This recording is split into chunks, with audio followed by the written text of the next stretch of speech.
Yo, yo, yo, welcome back to Crazy Bowl TV. Thank you so much for joining me for another edition. Big up to everybody in the building. People gonna watch it later. Please share, subscribe, like. Please get us to the 300 mark. We are 19 away. So I'm pretty sure everybody who's gonna join us today or join us later, if you click that subscribe button plus the notification, you'll be golden. And then hit us the like. Our goal is always to hit 21 likes before the show is over. It's for the 21Ks.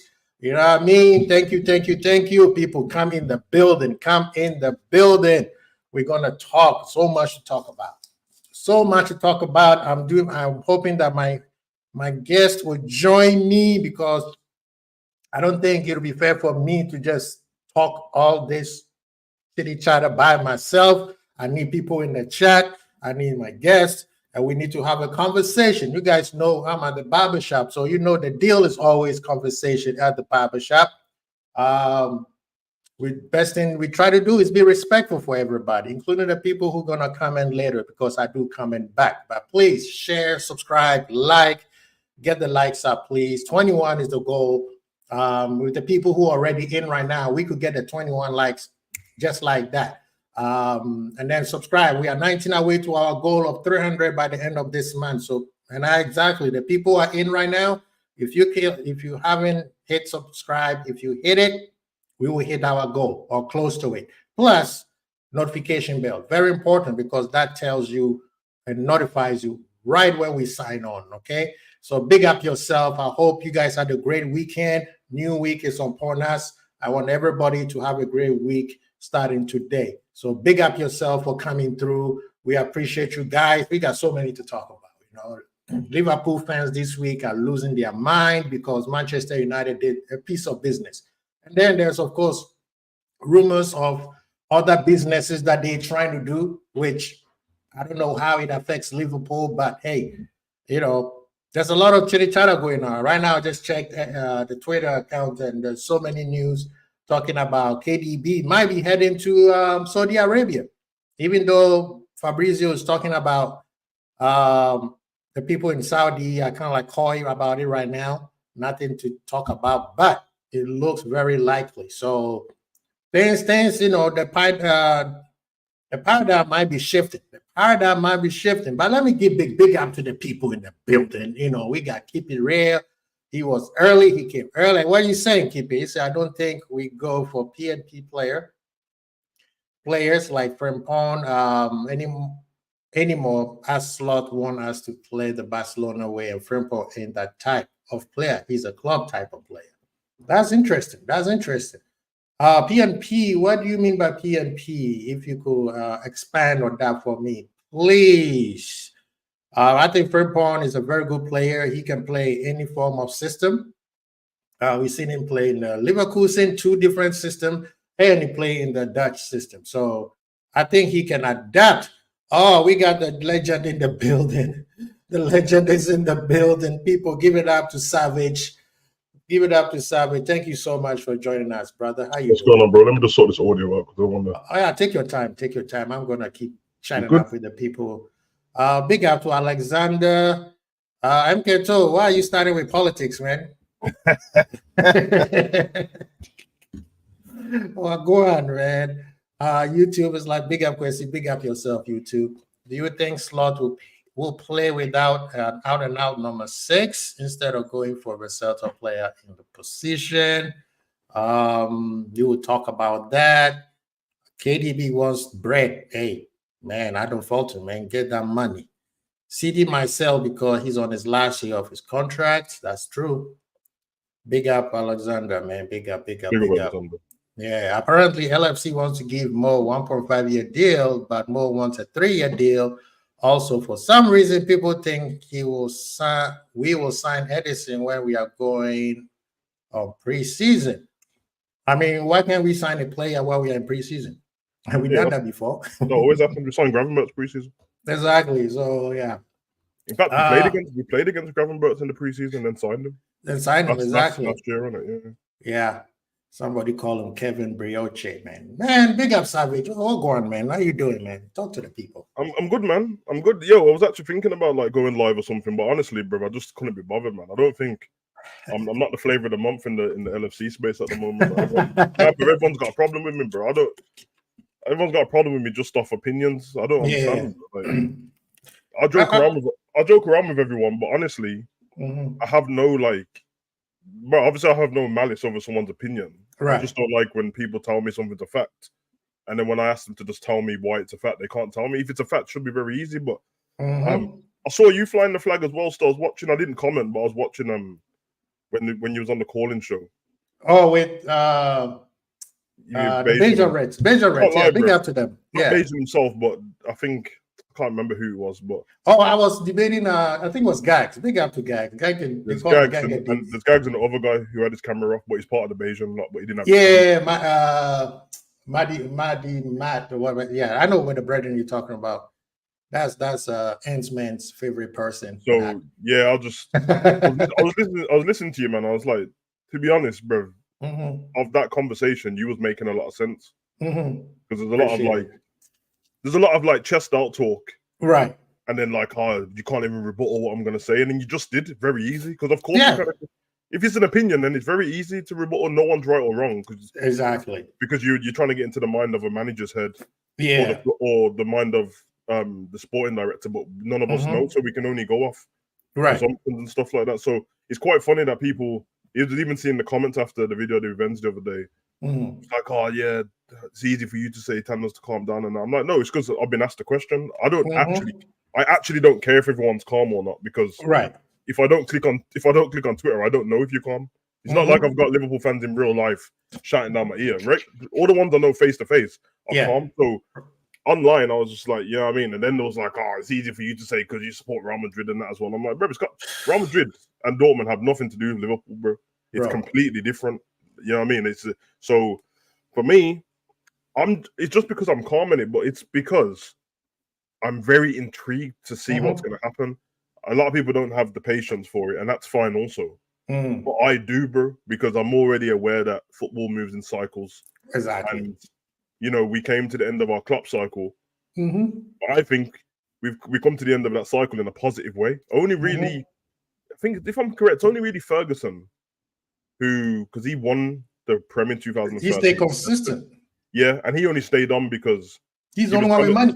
Yeah, he was gonna leave, and then Man City won the league that year on the last day on goal difference. And then he came back and finished it up. So then he stayed for another year, won the league, and then left. And that was I think that was the league when they had Van Persie for 1 year. So and then he went over to David Moyes in it. So all I've ever seen is, all I've ever seen is like people end on bad results. Yeah, you know what I mean. So we're in a positive place. So I thought that everyone was on board with me, only in terms of whenever most people, not me, obviously I'm a Klopp fan. Loads of people didn't want Klopp there anymore. So I'm like, you've got what you wanted. You've got a new manager. Yeah. Said that all the players that are left over, everyone said before any transfers, they said, I'm not giving Slot no grace time because he's got a team to work with. I'm not mad at that if that's what you believe. So I don't know how it's gone from that conversation to losing your mind over transfers when nothing's changed in a couple of weeks. That's all my question, man. I'm fine because I like the team, and I know it's against the law nowadays for me to like my team. I know it's illegal to like think that some of the younger players have potential. Right. But hey, I could be wrong. I'm probably gonna be wrong. But if I was right, then I'd be a football scout, wouldn't I? So I don't know. I don't know. No, I mean, this is the thing, and I like what YouTube is saying. That brother, I've seen him. He comes there. I know he's a contrary person, but I don't know if he rekindled what he said, oh, I'm not talking about you. I'm just saying in general. Yeah, he did after, man. But I know when someone meant it. It's all right. I just, I mean, obviously, this is what happens. You can't get rattled that much to start speaking to somebody like that. Obviously, we're having a laugh on it. So all he said to me is, I don't want you telling people to calm down. And so I just said, calm down, because I find it funny. And he swore. I'm like, all right, bro. Like, come on, man. It's fine by me. People have to know that I cannot be rattled on the internet. It's impossible. It's impossible. We just I like having a conversation with everyone about football. And it is what it is, bro. That's how the game works, man. So I don't know. Yeah. Big up to Jamie, man. Jamie's in the building. Big up yourself, Jamie. If you want to come through, just give me a thumbs up. I will send you the link and, have you come, have your say. And I know Jamie showed up to the Friday Night Live when I was leaving. So that conversation got really heated. Before I left, I sent a message to the private chat and I said, please afford everybody time to finish making the appointment since the conversation was so sensitive. Because if you don't finish your segment and somebody cuts you off, now you are caught up with something you're trying to, sentence that you are not done yet. And, you are just like, but that's not what I meant to say. I was, So I know we have talked about this a while, but I want us to just hit it just a little bit because I think everybody is so far left or so far right? People try not to understand what it is. Okay, so yes, we're gonna talk about it for a little bit, then we move on. The Argentina team who were singing that song, which I even told Chris I didn't know what the song means. So Chris, I'm big up to Chris. He afforded me to read what the words and he reinterpreted it. He didn't read it synced because we didn't want him to get into trouble. I agree. That song is insensitive. It's insensitive. Very, very insensitive. You are basically disrespecting somebody's heritage, right? It's not up to you to tell me where my heritage is from. Yeah, of course. It's nobody's business. You cannot tell me that. However, I think a lot of people are using that R word so easy, which I hate that because guess what? Then it starts to get diluted. I agree. That's why I've been so calm about it. You see what I'm saying? Because if you find what the definition of that R word is, it's more vile than what you just think somebody said something or somebody sing a song about something. So it's just like the word world class. Everybody say world class, world class. Now we don't even know what a world class is. Because that song is insensitive. It's very borderline discriminatory. It's very, very embarrassing to the Argentinian people. And it's also embarrassing a group of culture because you feel like, well, they're not born there, or how do you know they were not born there? A lot of their families were migrated. You also, let's be honest, people in Argentina who looks like Messi, you guys were not born in Argentina. You came from outside. Yeah, most of them are Italian. Isn't it? Yeah, Italian, Germans. Remember when the Nazis went down and what's the name? And Italy also went down. They all ran away to Argentina. Yeah. So who are you to tell somebody what? You see what I'm saying? That the whole hypocrisy is crazy, and people are not focusing on what the matter is at hand, and they just throw in, you this, you this, you this. Yeah. I heard what 12 Men said about what's his name? McAllister. Yeah, and that's the part where I think you was talking about where you say I can't even say I love my team because everybody will hate me because we haven't spent money. So you can't love your team if we haven't spent money. You can't force somebody to say something that you feel like that's the right words to say. He doesn't believe that. So him saying it makes no damn sense. Yeah, you see what I'm saying? Yeah, I'm looking at it like, hey, I don't like posturing. I hated when in the beginning I said, okay, that's good, take a knee. But after a while, it became just posturing. The problem was not being solved. And I like what what's his name? I like what the Ivorian player who was in Crystal Palace, Zaha said, I'm not going to be doing this. Yeah, even Fingy said it as well. I think Marcus Alonso at the time, Chelsea. Exactly. And obviously he's not black, but he said, "Listen, I'm not racist, bro. So I'm not racist in that, bro. Like I'm not gonna do this. It's like a weird narrative. Yeah, it's just pushing out the wrong things. And then what was happening at that time is people who weren't compliant to certain things, and we know what happened politically with it. They were forced to do certain things. I think that's why I think at one point Matt Letizia, he left Sky Sports and that because they're trying to get him to wear like the badge and that. Bro. And exactly. I'm not wearing the badge, but like everyone who knows me knows what I'm about. Like I'm not that guy. So why would I be trying to present to the rest of the world? Now for them guys with the we're trying to tell McAllister what to say and all this. I'm like, bro, listen. he said what he said on it. He didn't. It didn't sound disrespectful to me. He said what his views were on it. I'm not forcing a man to say something when knowing down his true meaning. Either way, I can't make him believe it. So even if he said no, come out and condemn this guy, you think he's not going to speak to him on WhatsApp in the night time? Yeah, I'm just saying that in public. Exactly. You believe what you believe, innit, man? Right. And I'm just like, it's one of those, man. And football fans are very fickle. The whole thing around football fans are very fickle. And what people are trying to do now is they're trying to use it as a tool to pick on like Chelsea fans, innit? Exactly. Those in the video. So now they're like bringing up other stuff, and I'm like, bro, listen. Clearly, we've seen this before.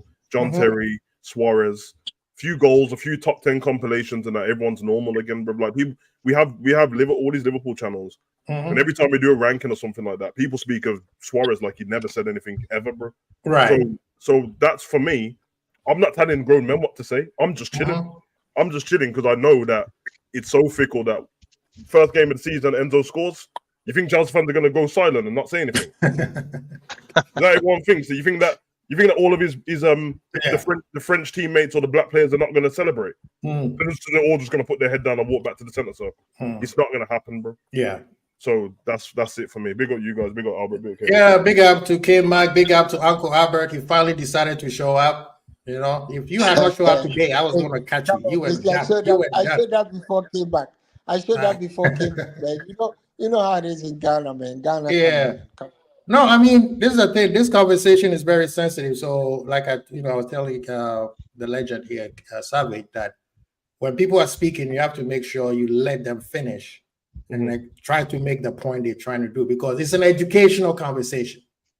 A lot of people don't believe what we believe in. A lot of people have not gone through the experience that we have gone through. So sometimes when you say something, they'll be like, but there's nothing wrong with that. I don't think, because a lot of people are thinking racism is like watching, if anybody has not watched the movie, go watch Mississippi Burning. Or Rosewood. Yeah. So to them, they thinking that's what racism is, right? Honestly, I'm not sympathizing with people, but I get it. So this is the reason why I'm always on an educational one or just talking to people. That's why when we have football chat and I throw out random historic facts for no reason, bro.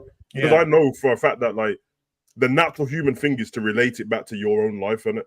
But if you're not experienced it, then when you try to relate back to your own life, it's gonna sound stupid.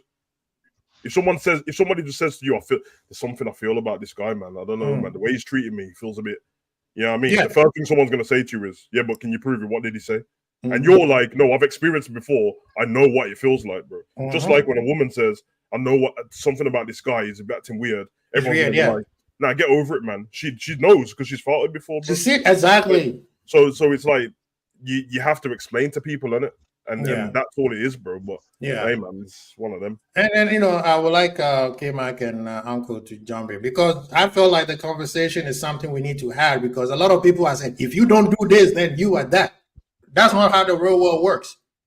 You have to call what you see. If this is wrong, yes, it is wrong. But that's because you see that's wrong doesn't mean somebody on the right or left side see that's wrong. You have to educate them why you think it's wrong, right? And that's what I want us to do on this channel. So, K-Mac is the obvious odd man out here. He's white. K-Mac's not white, bro. K-Mac, you're white, right? He's 10? K-Mac is 10? Yeah, you're blind, bro. K-Mac blacker than me, bro. For most of us black people, right? Yeah, go ahead, Uncle. Racism, for most of us black people, racism is a lived experience. Right. It's an experience you live every day. You go to the store and your credit card is looked at closer than they will look at the next person in the queue if they are white. You will enter a bus and somebody looks at you differently. You buy something, if it's a little bit more expensive, they are looking at you more like, whose credit card are you using to buy it? It's a lived experience. You're driving, and especially in the States, there's something called DWB, driving while black. Drive a nice car in the States, you will be stopped. I mean, the police will stop you just to find out whether you've stolen it. It's an experience that we live with all the time. And so people don't understand. Many people, if you are not black, you won't understand what we live with. But I get that. I also think that there's a big difference between prejudice and racism. There's a big difference. Speak on it. We all have our prejudices. We all have our prejudices. Everybody, if you say you don't have prejudice, you are just a damn liar. So prejudice does not necessarily become racism. I think racism is an ordinate measure of prejudice.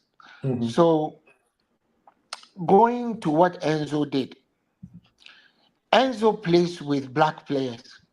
He's done that his whole life. Even when he was playing in River Plate, there are black players playing. So if he says he's not racist, I believe him. But he was stupid. And stupidity can become racism. Right? Stupidity can become racism. So, and in fact, one of the reasons why I believe him is that if he was a real racist, he wouldn't have filmed what he was doing and put it live. Why would he do that? He's about to say what I was going to say. Right? Why would you want to do that? Besides, you play. In fact, Chelsea is the worst team in the EPL to sing that song if you are not stupid. Because 5 of the starters are French-born diasporan players. 5 of the starters in the team. I haven't even talked about the other guys who don't play.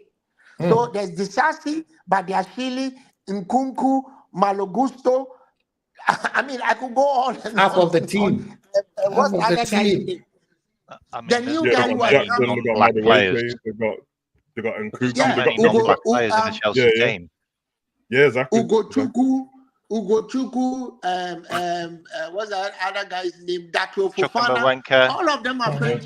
All of them are French-born diasporan players. So why would you do that if you knew you were going to go on the training pitch with him? Enzo's problem is going to be on the training pitch, and he has to put brass protection on his knees and his ankles when you're going to train with those boys. So he was just stupid. My opinion. Black. My opinion. I think that the elder statesmen in Argentina haven't done him any favors. True. They should have kept quiet for the apology to seep down.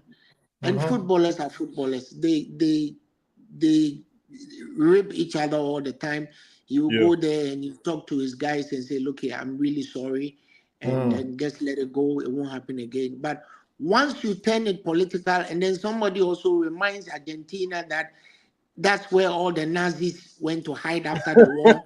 and you know, we were talking about it, you know. Yeah, and you see, if you have a handle on history, Argentinians systematically eradicated the black people in their country. So look around them. Brazil has black people. Ecuador has black people. Paraguay has black people. Colombia Colombia all has of black them. people. And these are all countries they share borders with.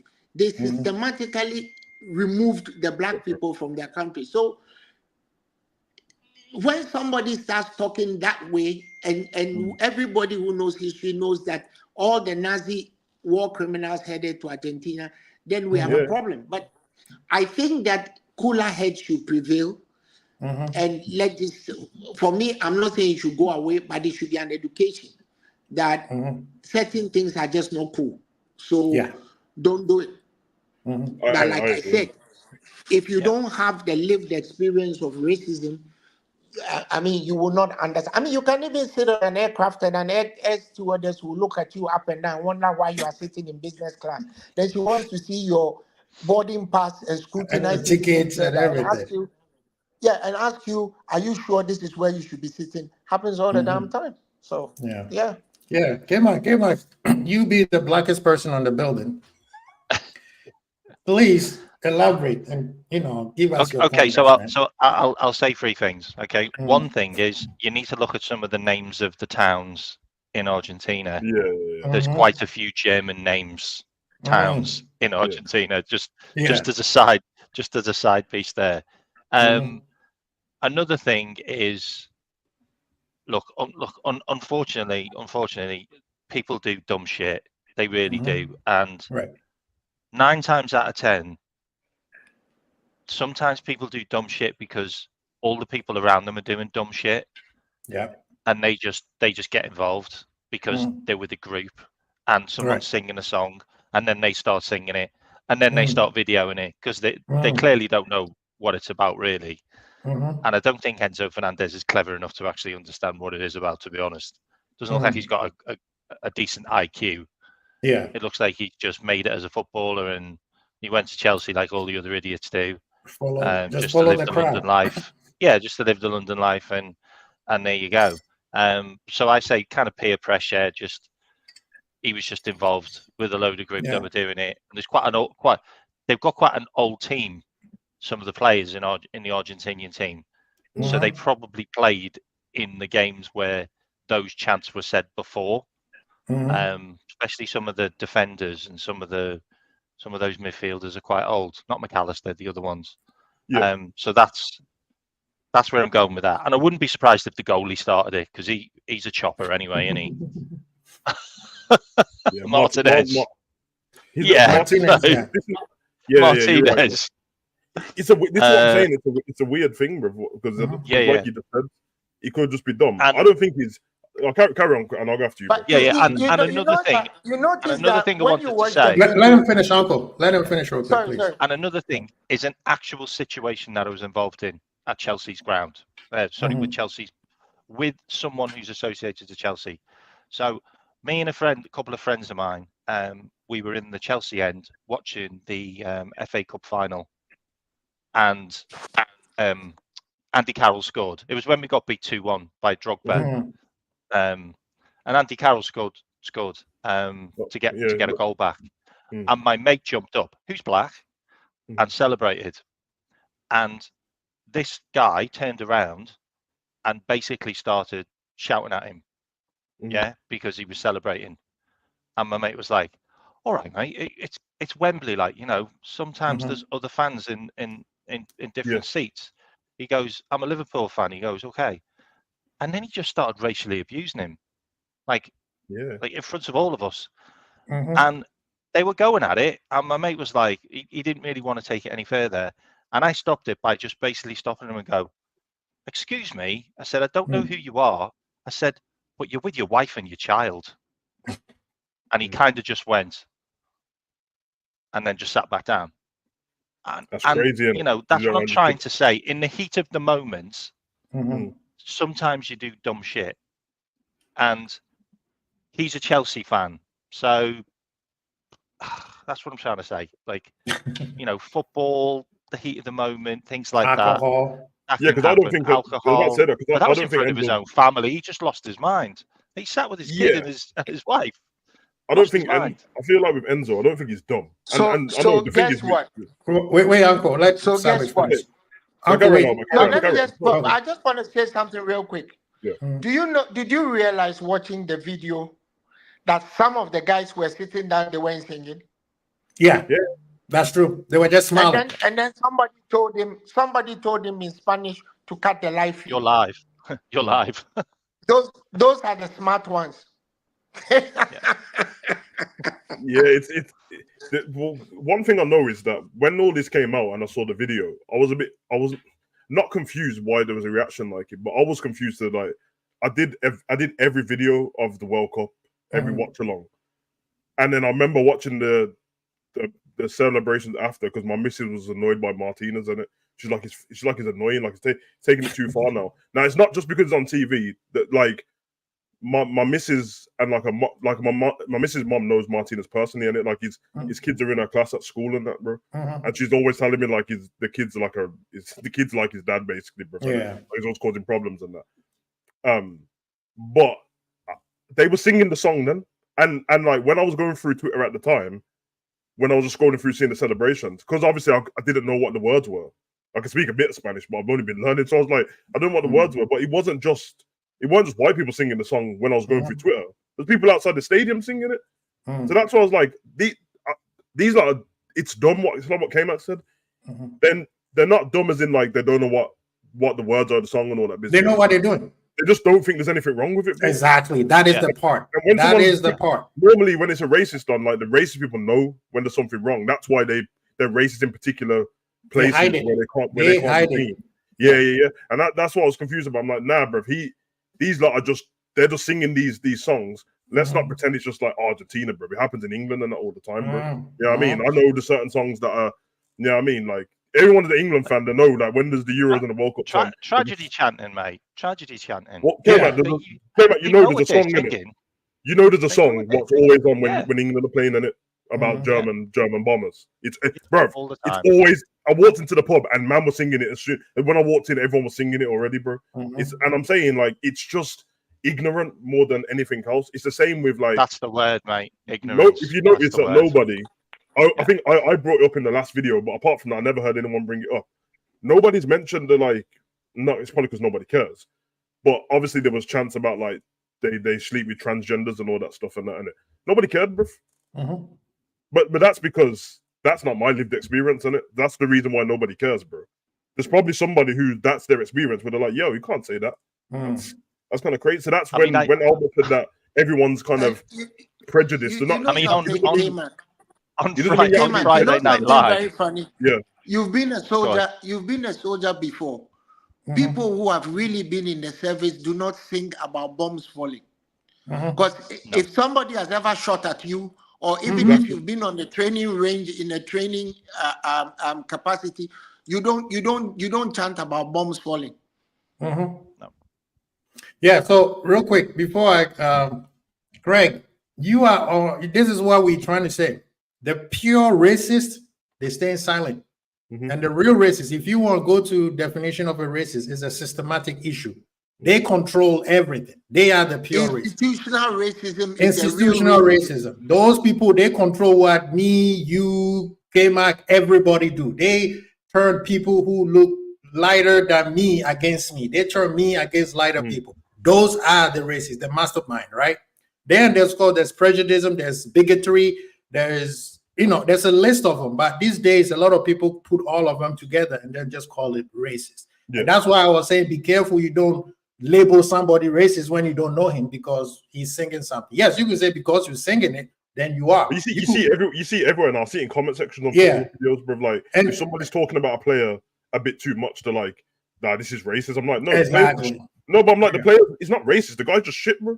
Like, man will be. I've seen man under like Onana's videos and that from Man U, like, oh, it's just racist now. I'm like, no, he makes a mistake every game, bro. Right. It's not racist, bro. You're not being racist. Yeah, they've not said any words about him apart from.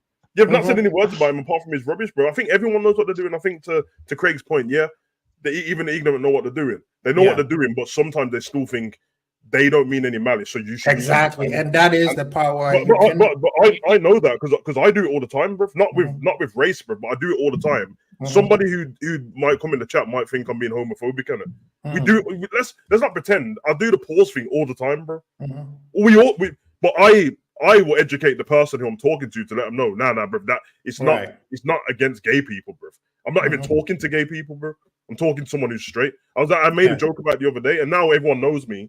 They know, like, oh yeah, they'll join in with it because obviously. But if someone's offended by it, I mean, there is a part too where as men, bro, you just have to go, okay, you can't just be offended by everything. It's actually your fault that you're offended.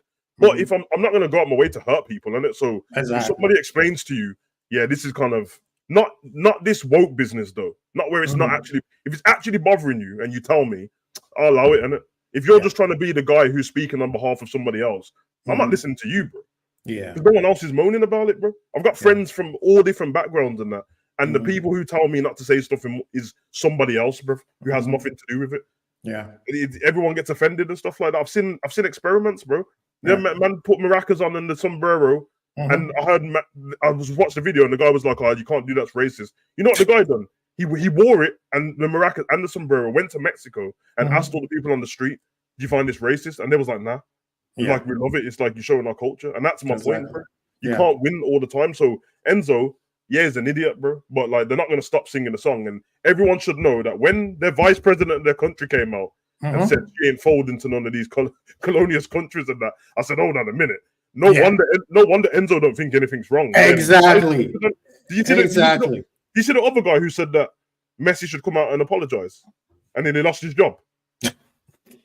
Yeah, that should tell you everything. And the thing about it as well, you talked about Suarez. It's their culture. Like, Suarez has grown up on it. Like, he's like, what am I doing wrong? Like, and we're not saying. Crazy, Mark, sorry to cut you off, but I apologize. I broke my own rule. But and we are not saying that is right. We're just saying this is how they see things, right? So when you are having a conversation with them and some people are very obvious to what they're saying, it doesn't mean they're right. I mean, Craig, I definitely agree with you. You are 110% right. A lot of people know what they're doing and they purposely, and then they act dumb like, oh, I'm not sure. No. We see what you're doing. Yeah. Right. And then the ones that I'm talking about are the ones who do it in the background and you don't see it. Yeah. Right. So Craig, you are 100% right. It happened with Cavani as well, innit? Remember? Exactly. Before he left Man U, and clearly he didn't think he was doing anything wrong because he was posting happy birthday to his friend online who was black. Yeah, and then he made a comment. Yeah, just like, came out and said, guys, can I address something that's been put by one of my guys in the alley? He said, let's not forget the racism Saka was getting after we lost the Euros. Ale, wait, and that's my uncle, real quick. I know where you're going with, and Savage pointed on that. And honestly brought this. Yeah, honestly brought this thing up, and I want to talk about it. So when you're talking about what you just said about Ale, remember that the French also, when they lost the World Cup, I think it was one of the Euros, all of a sudden, it's the black players who lost the game. Yep. You see what I mean? That's where the Argentinian prime minister was coming from. So they were also calling their hypocrisy and say, wait a minute, you are the colonizer. Yeah. And I'm not saying that that's an excuse. They should shut up and just say, okay, we did the wrong thing. We apologize. Because they thought she was saying that the colonized countries. Yeah. Institutional racism is the kind of racism that England goes to play a match. Mm-hmm. They lose the match. And then they take the black guy who came on 25 minutes before the end of the match, put him at the back of the newspaper, and say England lost. Mm. You're talking about racism. Yeah. No. Yeah, because that's what happened. Saka. No, but that happened with Trent as well. Yeah. Institutional racism is the one that England play a semi-final and Harry Kane balloons the penalty into the stands, into Kilburn High Street, and they don't say anything about what he did. They rather say Harry is our hero. Right? They did it with Saka a week before the Euros. Remember we lost the Iceland? Exactly.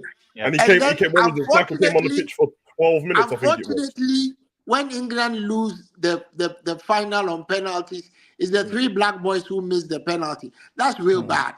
You know? And if you are a black person and you know institutional racism, you knew what the headlines were going to be. So I was so angry about that because I really hated Gareth Southgate for doing that. Because it wasn't just the fact that they were kids, because they were kids. It's the fact that they were black. And I was like, he put them up there, and there's no way they should have been in that situation. The only problem Southgate's got, because he was horrible. I didn't like that. Now, I didn't like either, but the only thing is Southgate would have lost either way. If England had scored the penalties, or they give it to all the white players and they missed, then he's going to get from the other side. He's like, why didn't you give the black players penalty? You're trying to say they're not good enough. I think Southgate just made him. I think Southgate was just a learning lesson. I don't think Southgate did it on purpose. I really don't think he did it on purpose. So that's why he didn't think, because he has the brain cells to work that out.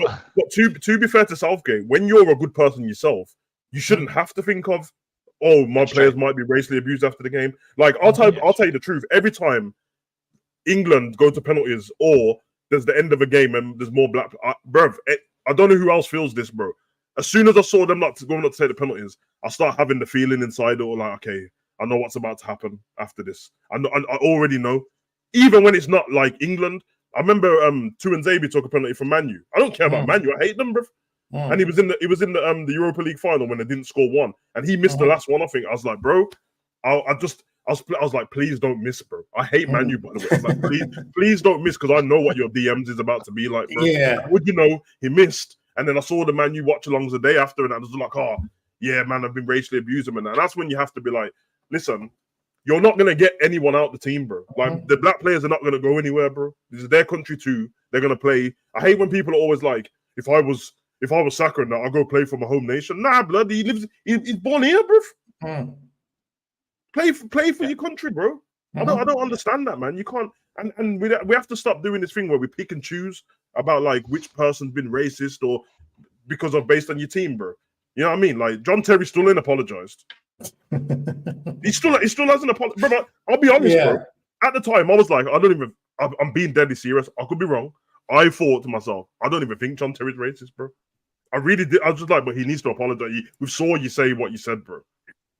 But because he never apologized, I was like, well, the narrative that you're racist probably sticks now, bro, because you've been caught and you still won't apologize for it, bro. I saw them try to ask Suarez about it on an interview on YouTube, and he just got mad, and he was like, don't ask me no questions, and he walked off. I'm like, bro, just apologize. Hey, Kwesi, this news is more for you than anybody else. Joe Biden just dropped out of the race. Yeah, last week, I mean, the middle of the week, I started hearing about it. So, yeah, Hillary Clinton stepped in on it. Wow, wow, you're about to they would never. They would never. No, she stepped in. It's already done. I'm not. You think I'm joking? Google it. She will not step in. She steps in, they lose it again. That would never happen. I was watching CNN before I jumped online, it's bro. It's going to be Kamala Harris. No, they don't even want her. They don't want her. Google Hillary Clinton's name, bro. I swear, bro. But they can't that would not happen. They can't do anything about her because because of the campaign finance laws. If they don't use her, they need to start raising money all over again. Yeah, but they will. I thought it'd be the tranny. No. I thought it'd be the tranny. They have $300 million in the bank. But this is the part, and I try not to make this a political. Mike. I thought they'd bring Big Mike in. No, I think what's the name? I'm thinking California. But you don't even know what I'm talking about, do you? No, I think California governor might be the one they'll look because he's the most politically ready out of everybody. Even though California is not happy with them. But back to this, the only person who's going to have a chance against Trump is Big Mike. It's the only person. Mike? True. Michael Trump's Obama. gonna win, bro. Oh, this guy. Don't call him Mike, man. That's Michelle. Trump's gonna win, man. Oh no, it's Mike. You need to Google that, mate. It's Mike. K-Mac, you're going to get yourself into an Enzo situation. I know you're going to be in the Enzo situation a little bit. This guy, I fully disagree with what K-Mac said. I do not support what K-Mac said. If you ask me about any appointee, I just want someone who's going to stop war. That's it. Just no wars. No wars. Don't care who you are. I'll tell you this, and then I keep on moving. Wars bring money, man. So. No wars. But let's finish up with this Enzo, and then we move. He lives in California. That's where Raytheon is. That's why he's saying that. He lives in California. That's where the Raytheon. Let's finish this thing with the Enzo stuff, and the reason why I brought it up. You'll be the first town getting invaded. No, California, we good. We can move from the rest of the state, and we will be real happy. We are the fifth economy in the world. Chinese population in there. But the reason why I brought the whole Enzo thing because McAllister name brought into it, and everybody. The thing that was annoying me, award-setting shows, and it was frustrating. Is like everybody wants everybody to be guilty. Why are you not saying something? Why are you not saying something? Why are you not? I'm like, people, you can't force people. That's the part where it becomes so ingenious because you forcing me to say something. I'm gonna call Savage. Hey, Savage, this was happening. I'm gonna say something. Please don't take it personal. Yeah, Savage was wrong. What does it do? It doesn't do anything. The problem with racism needs to be started at the FIFA level. They have the power to stop it if they choose to do it, but they don't. No. So, people, when we are diverting our anger, we need to start looking at the people who control, who have the power to stop it. They keep putting no to racism on the badge, where they could have said, if Vinny goes to a stadium and he get racially abused by the amount of people who abuse him that day, you get him kicked out of the league, or we bring in a heavy sanction where the fans and the owner is going to feel it. I guarantee you they will stop. Oh yeah, this year's the first year they ever backed Vinny. You see what I'm saying? All the other years just left him, and yeah, you saw after with Moise Keane in Italy, they were telling him like, stop celebrating them. What? It's like, oh, you're antagonizing the fans. Guys, you know the real racist. The real racist is Tony Cruz. See, he waited a day after he exited football to say he's not going to live in Germany again because they are foreigners in Germany. That's the real racist. And nobody talked about that, right? Nobody talked about at the beginning of the tournament, Uncle, before the tournament started. They had a newspaper in Germany have a poll saying that why is it too many black people in the national team? Nagelsmann had to come and condemn it and say, what the hell is this? You see what I mean? When they forgot that six of the starters in the German team were black. Then Tony Cruz says after the tournament, I can't live in Germany. 10 years ago, Germany wasn't like this. Too many people have come here. That's when you look at his haircut and you're like, dude, you look like a fucking Nazi, don't you? he looks like one of the stormtroopers. I don't know whether people like that, when they make statements like that, whether they're trying to make a joke, they try to be funny, or they don't think about it, or they try to be political. I'm sure in one sector, he's gone. He said he's going. Yeah, I'm thinking in the sector of where he's from. For Madrid, when he was playing for Madrid, he wouldn't say that because he knew Rudiger and all the other guys, the black boys, Rodrigo, Vinny Jr. He knows the black boys are in the team. He wouldn't say that. No, Rodrigo's in the same German team though. I mean, thingy Rudiger's in the German team. Rudiger's in there. Yeah, he's there. Rudiger is there. Jimmy Kai is there. These men know, and you have to remember as well, if you're in some of these, that's what Argentina's like that as well. The reason why Argentina's like black population so low now. I mean, obviously apart from getting rid of everyone, they don't count mixed race people in it. So they're things like 0.1% now. Used to be 33% of their country. Yeah, and that's the same in Germany, bro. Like, so when they're talking about like black players and that, they're not talking about Musiala and that. They're not. They're talking about people who like Rudiger, bro. They're not talking about them and that. But anyway, people, and you know, in Germany, honest, they though, actually also, and Kemak has lived there. The Germans actually have a lot of problems with the Turkish population there as well. Yeah, that's what I was going to say. Yeah. Like, there's so many Turkish people in Germany. It's they told Ozil to shut his mouth. Remember? They told we saw what they did to Ozil. Like. But anyway, let's move on from this political style. Let's bring it back to football. People in the chat, please hit that like button. Please, let McAllister live, bro. Yeah, let McAllister live, bro. let's people, when you are making this decision, make sure you make a dedicated educational decision. Don't go too far left, don't go too far right. Whatever your decision is, up to you. But personally, those Argentinian players were idiots for singing that. That's very insensitive to the people. You can't tell black people they're not French, but you have Italians and Germans in your country. But you're not saying that. Remember, Messi is half Italian, half German, right? No, you didn't talk about that, did you? Okay.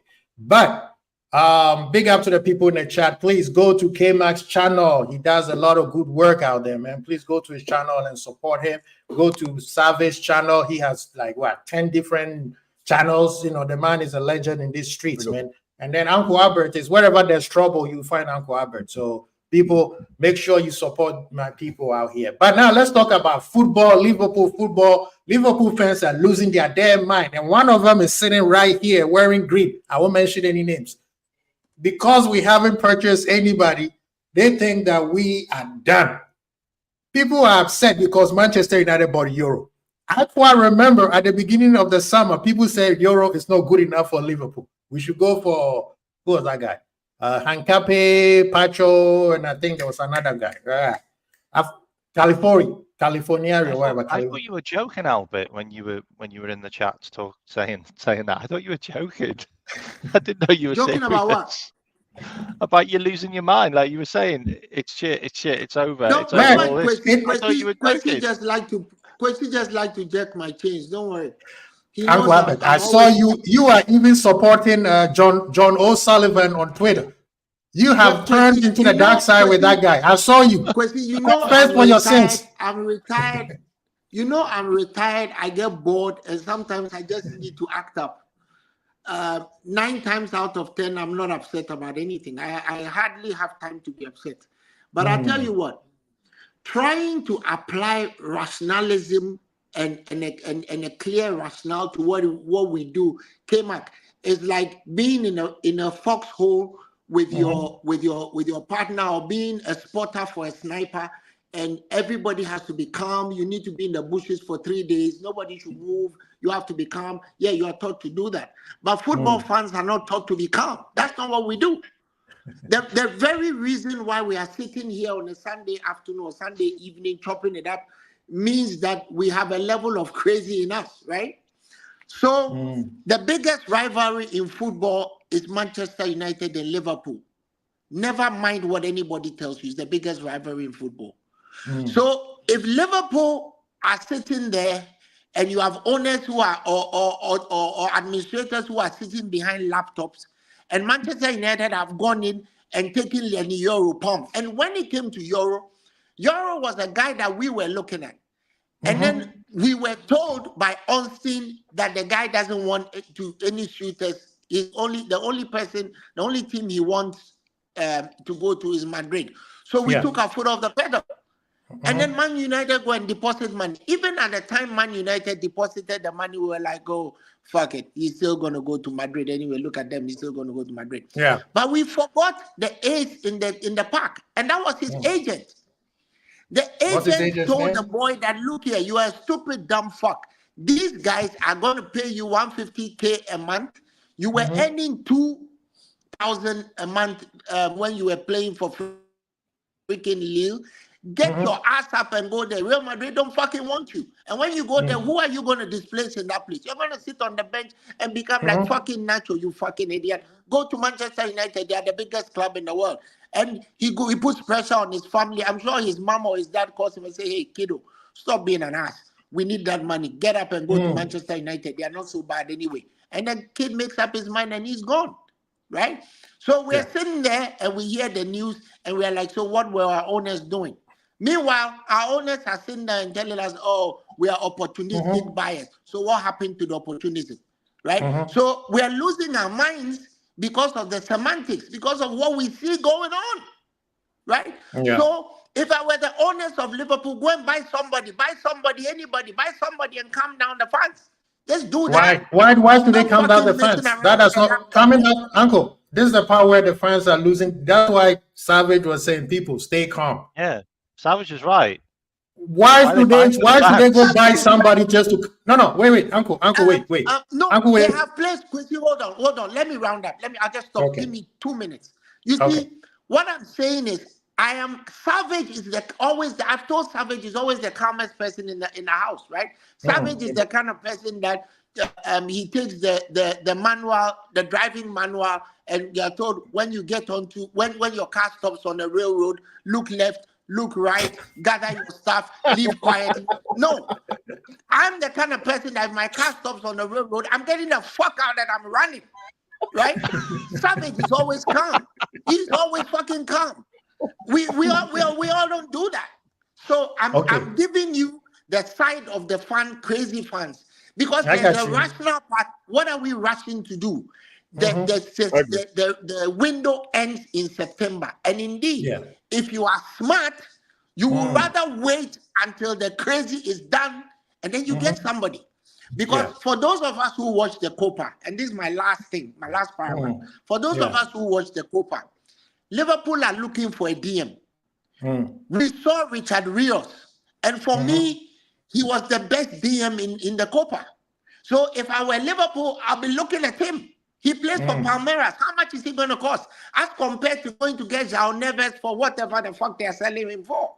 So the rational thing, the savage thing to do is to stay calm and let the craze finish. When the craze finishes, you get what you want, and it's cheaper, right? The Uncle Albert thing to do is to go crazy and like, what the fuck are you people doing on my buying a player, right?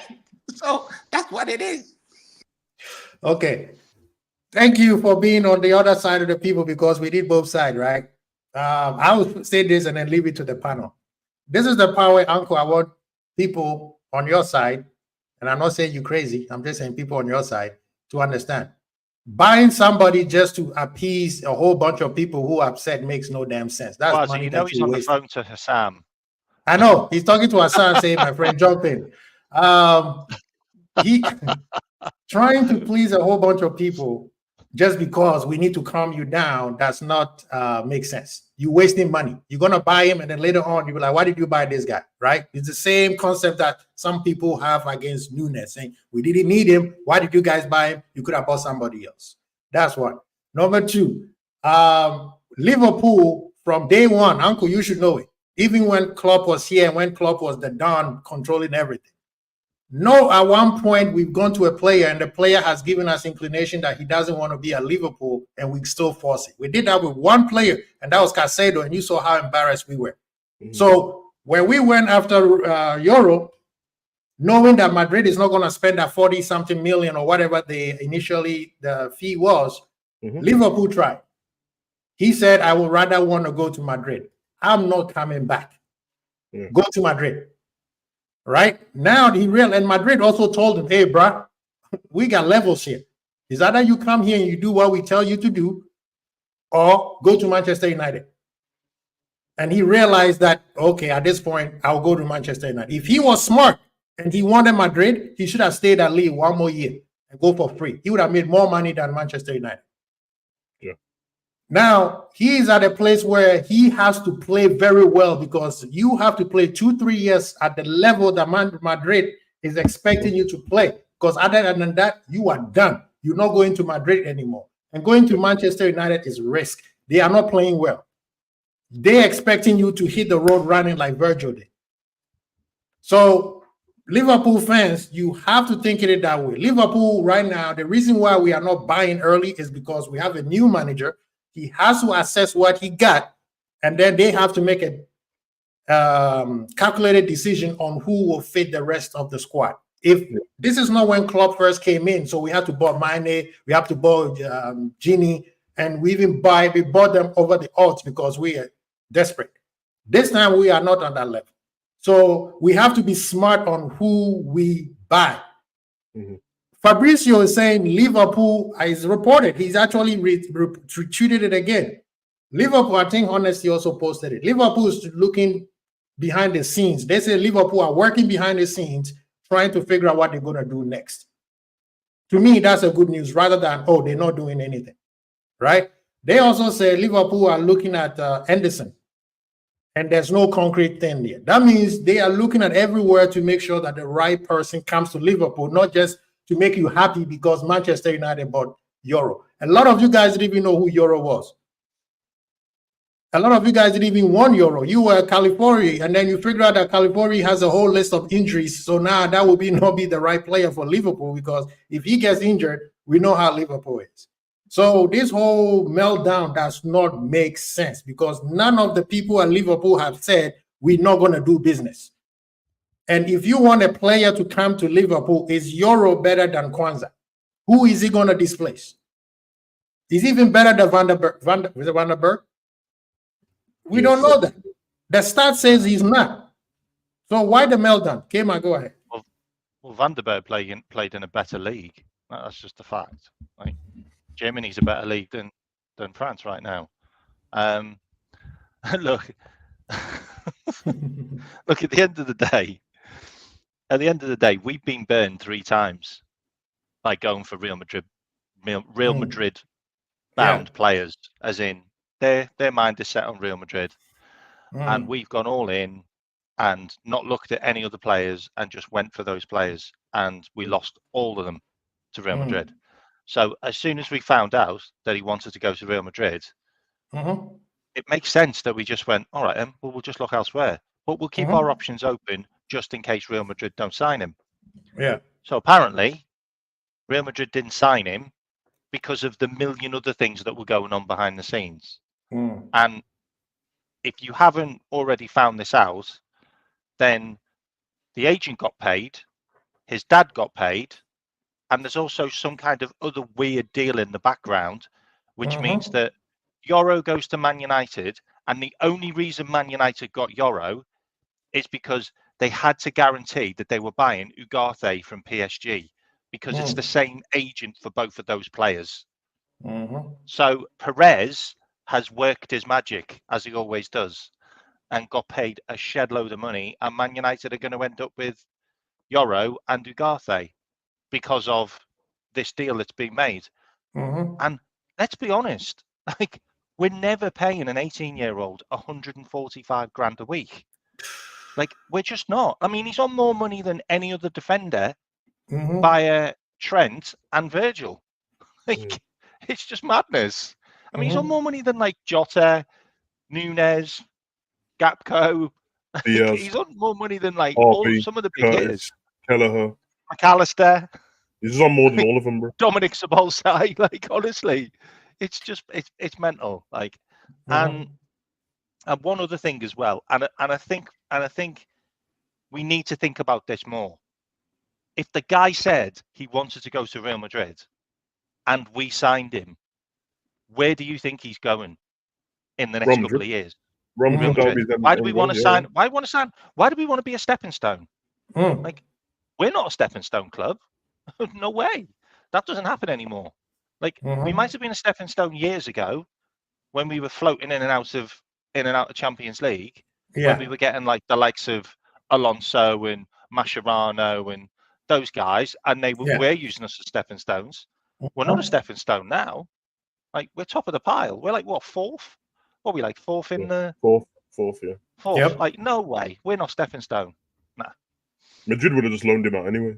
I know that. Yeah, no. They wouldn't have done it in the first season, but anyone who knows how the business... If you get brought that young at Madrid, bro, unless you're an attacker, bro, I'm telling you, man, that everyone's mentioning Kubo. Kubo was a Real Madrid player up until the end of 2022. Most people didn't even know that.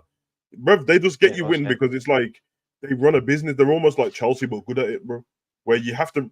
It's football, but you have to run a business also and balance your books out. So we buy the young talent in. They've already got the status of being Real Madrid, so most players are going to want to go there. If you're good enough, we've unearthed the superstar for cheap money. If you're not good enough, we'll make more money than what we brought you for and send you on your way, bro. Exactly. And they were never playing him at centre back from it. He was never. I promise you, bro. He would never. It would have been Militao and Rudiger because Alaba's injured, and then he would have been on the bench. So, listen, man. I get it, man. Like I said, I can understand where people are coming from and still not care. I don't care. I understand why people are like that. It's fine. You're allowed to be like that. But to me, it's just a bit over the top, and it like.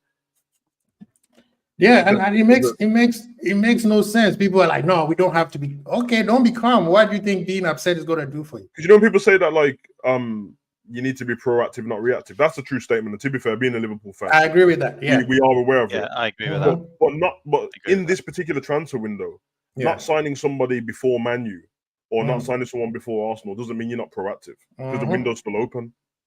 If the window closes and you're left hanging dry by a position that you need, well then you've not been proactive because basically what you're saying is we've got these players, and if one of them gets injured, then we'll go next January. We'll be too late. But I think everyone seems to have a problem with Slot all of a sudden. Like, oh, he's not allowed to assess his team. He should know. He should know before he sees them play. Like watching Liverpool play from Feyenoord as a Feyenoord manager and watching the odd game on a weekend is not the same as being on the training ground and assessing the players. And they've not even all come back. Bro. So we can't even assess what's this team like with Virgil in it, which is important because everyone knows, every Liverpool fan knows when Virgil's playing and when Virgil's not playing is a big difference, bro. Yeah. You know what I mean? So, and again, Wataru's a really good player. Let's not all pretend like last season everyone wasn't raving on about him in mid-season playing out of his skin. Now, he's older, not really a problem, but his legs went a little bit. But that's because everyone takes away that he got injured against Chelsea bro, in the final. Yep. And after that, he was dead on his feet. But also last season, Bajcetic was injured the whole season, bro. The whole season. So he wasn't there to rotate with it. We don't know what formation the man's going to play. We don't know what players he wants to get rid of. We don't know what players he wants to keep. You know what I mean? I've seen reports about Joss, Nat Phillips, and clearly they've been trying to sell him. Big up Nat. Yeah. I saw before I jumped on that, I think Morton for 20 million or 25 mil, someone's trying to get him. There's even talking about Sevilla and that involved, bro. They're saying there might be a bidding war for him. So clearly he's impressed somebody. Yeah. And then that's Liverpool for you. And then if they're looking at that and trying to sell these players, well, that makes sense, and they're going to sell them, recoup the money, put some back on top, and buy a player if they need it. Yeah, I like the thought of Edison. I said this before the Atalanta final and all that. I really like Edison. Yeah. I like him. Yeah, he would make Liverpool a better team. Me too. But also, Slot's not completely wrong for looking at the team he's got and looking at it logically, not with emotion, looking at it logically from an outside man going, I believe in my talent as a coach. I can see the holes in the tactics last season. Yeah. Which the holes in the tactics last season really was. We were playing with momentum and emotion. It wasn't really. Klopp definitely set them up to play a certain way, and they kind of ignored it because they were just in the hype of winning games. I only assume that because I saw Klopp on the sideline screwing at them too many times for it to be a tactic, bro. Like it was a mentality thing. We come on the pitch and the team would score early against us. Klopp would jog down the tunnel at halftime, and we come back out world class every game. Every single game, I knew if Klopp jogs down this touchline, bro, and he runs into the changing room, when we come back out, we'll be a different team. So they were a bit, you know what I mean? Hey, get rid of that now. That's done. Klopp's not here anymore, and that football's gone.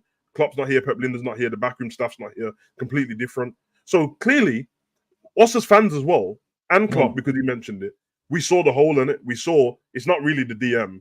The inverted thing is a bit much because whoever's playing that right side centre back has to run a lot more. There's a big gap there. We don't know what's going on with this right back. When Bradley played, we seem a bit more secure, but also Trent's cold, so he has to play. So we put him back at right back. And for everyone who's doing all that thing about Trent, well, he wants to play in midfield. I watched his interview with the Mirror that came out last night, bro. They asked him. Play where they asked me to. He said, I'll play where they asked me to, wherever the gaffer wants me to. He's never changed his words. Exactly, so stop questioning. Never, ever changed his words. It's actually quite disrespectful now to keep questioning him when he's telling you, I'll do what the gaffer wants me to do. I'll do it for England. I'll do it for Liverpool. He loves Liverpool. Let him do what he's doing. Then you've got all these great players. A lot of them, I've not even been here that long for a start. There's other players that you can get more stuff out by playing him in different positions. McAllister played further forward, just less than half a season. And when he was playing there, it was really good. So that should tell you for a whole season, it's probably going to be better. So Bosley started off season really good and then kind of floundered out and he got a bit injured. And so it came out now. It's came out now that Dom's been injured for ages. Like there you have it. Injured, mate. There you have it then. Gravenberch got injured. Gakpo got injured. Then he was playing in all the different positions. Big up to Gakpo because he was doing what he was doing for the team. Then the attackers were all missing chances. We know what happened with Diaz and his family. Like all these different things happen. So for Slot, he was probably thinking, all of that I just said, and they finished 9 points behind Man City. And we all know that the 9 points, without context, sounds like, well, you was far behind them. Right. Look, let's be honest, boys. Villa, we were winning the game. He came back to 3-3, but we could have just smoked them. But the league was already done. Palace, we should have beat them. West Ham, when it was 2-2, we should have beat them.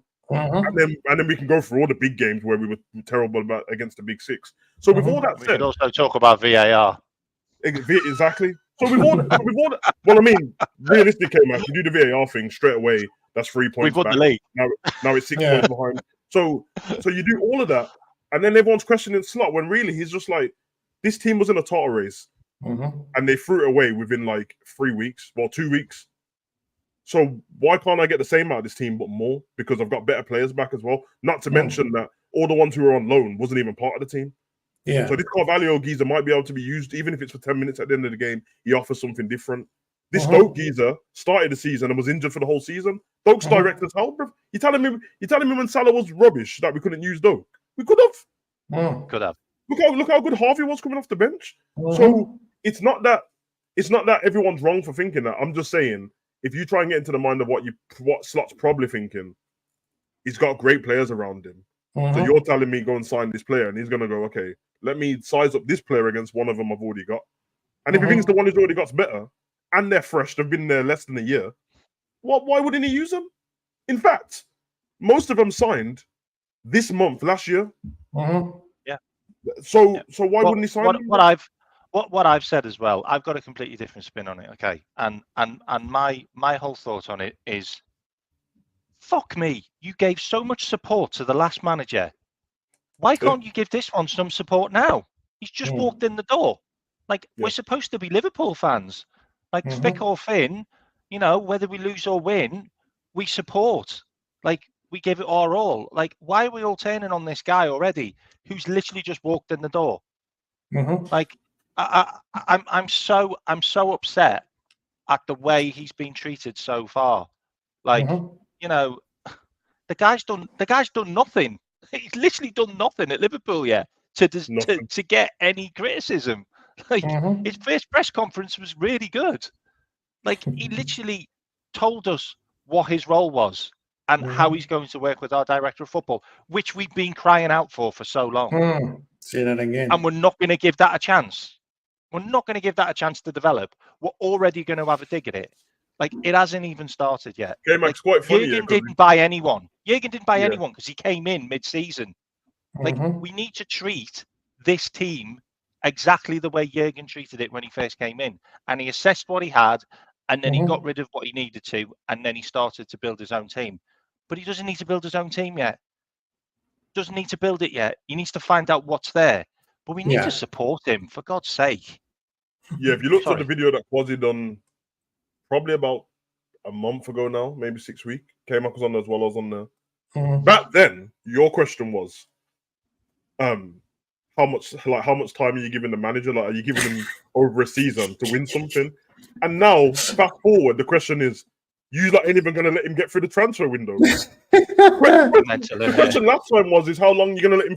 How long has he got to improve? Everyone's like, oh, no, they don't want to. He needs to do something because he's already. Remember, everyone's views were he's already got a team built to win something, so they're not giving him longer than a season. And now he hasn't got a team to win something. Now he can't even get to the beginning of the season, bro. He's had one behind closed doors against Preston and that, and everyone's ready to throw him out the door already, bro. Just let the man breathe, bro. Literally, Preston had one shot in the game, and it was from 40 yards. Like, that was it. And the thing is, and this is the annoying part where people are accusing Edwards and Hughes for not signing Virgil and Salah and Trent to a new contract, and they just got the job in June. They just signed their contracts. Okay, we're going in. Of course, they already working behind the scenes, but Virgil, Salah, and Trent are not going to sign a new contract when the manager who brought them in is gone. So this guy has to talk to them. They haven't. Salah is the only one who have talked to this guy. Yeah, Virgil had talked to him on the phone, but they didn't talk about contract. Yeah, Trent said in an interview as well. He said I only spoke to him on the phone, but on the phone, he actually said that. To be fair to Slot, Slot told him like, I don't want to distract you while you're trying to carry on with the Euros and stuff like that. So I'll give you time to do that, and then we'll talk after. It sounds like a nice manager to me, but I don't know, man. Sensible manager, actually. Right now, look at Anthony Davis. If you haven't read the tweet that came from Germany, Bayern Munich, they told him, bro, if you don't sign a new contract, we're gonna let this one expire. We're not giving you any more money. Is that how people want Liverpool to operate? Because on Friday, one of my debate with Gags, I believe, hey Mike, you were there. I don't know, Savage, if you catch that one. No, in the calling, I listen. And it's like I'm not gonna just blame FSG. Yeah, I got heated.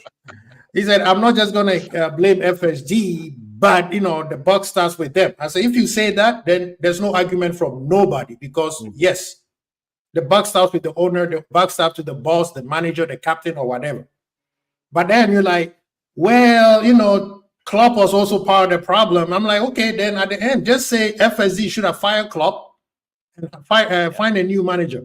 They give praise to Abramovich for firing everybody so he could win. And then we asked him, do you want the same thing at Liverpool? Oh, no. It won't work at Liverpool. So why are you crying? And then number two, they were like, well, if the people you hired are not doing their job, then you need to find the people who are going to do it. I said, okay, who's the best manager right now? Pep. Who is in the world right now who can beat Pep right now as it stands? There's nobody. So what do you want FSG to do? Fire Klopp. You know when everyone says get these players signed on to contracts and that. This is just a shot in the dark, innit? I'm not right. Of course not. I don't know.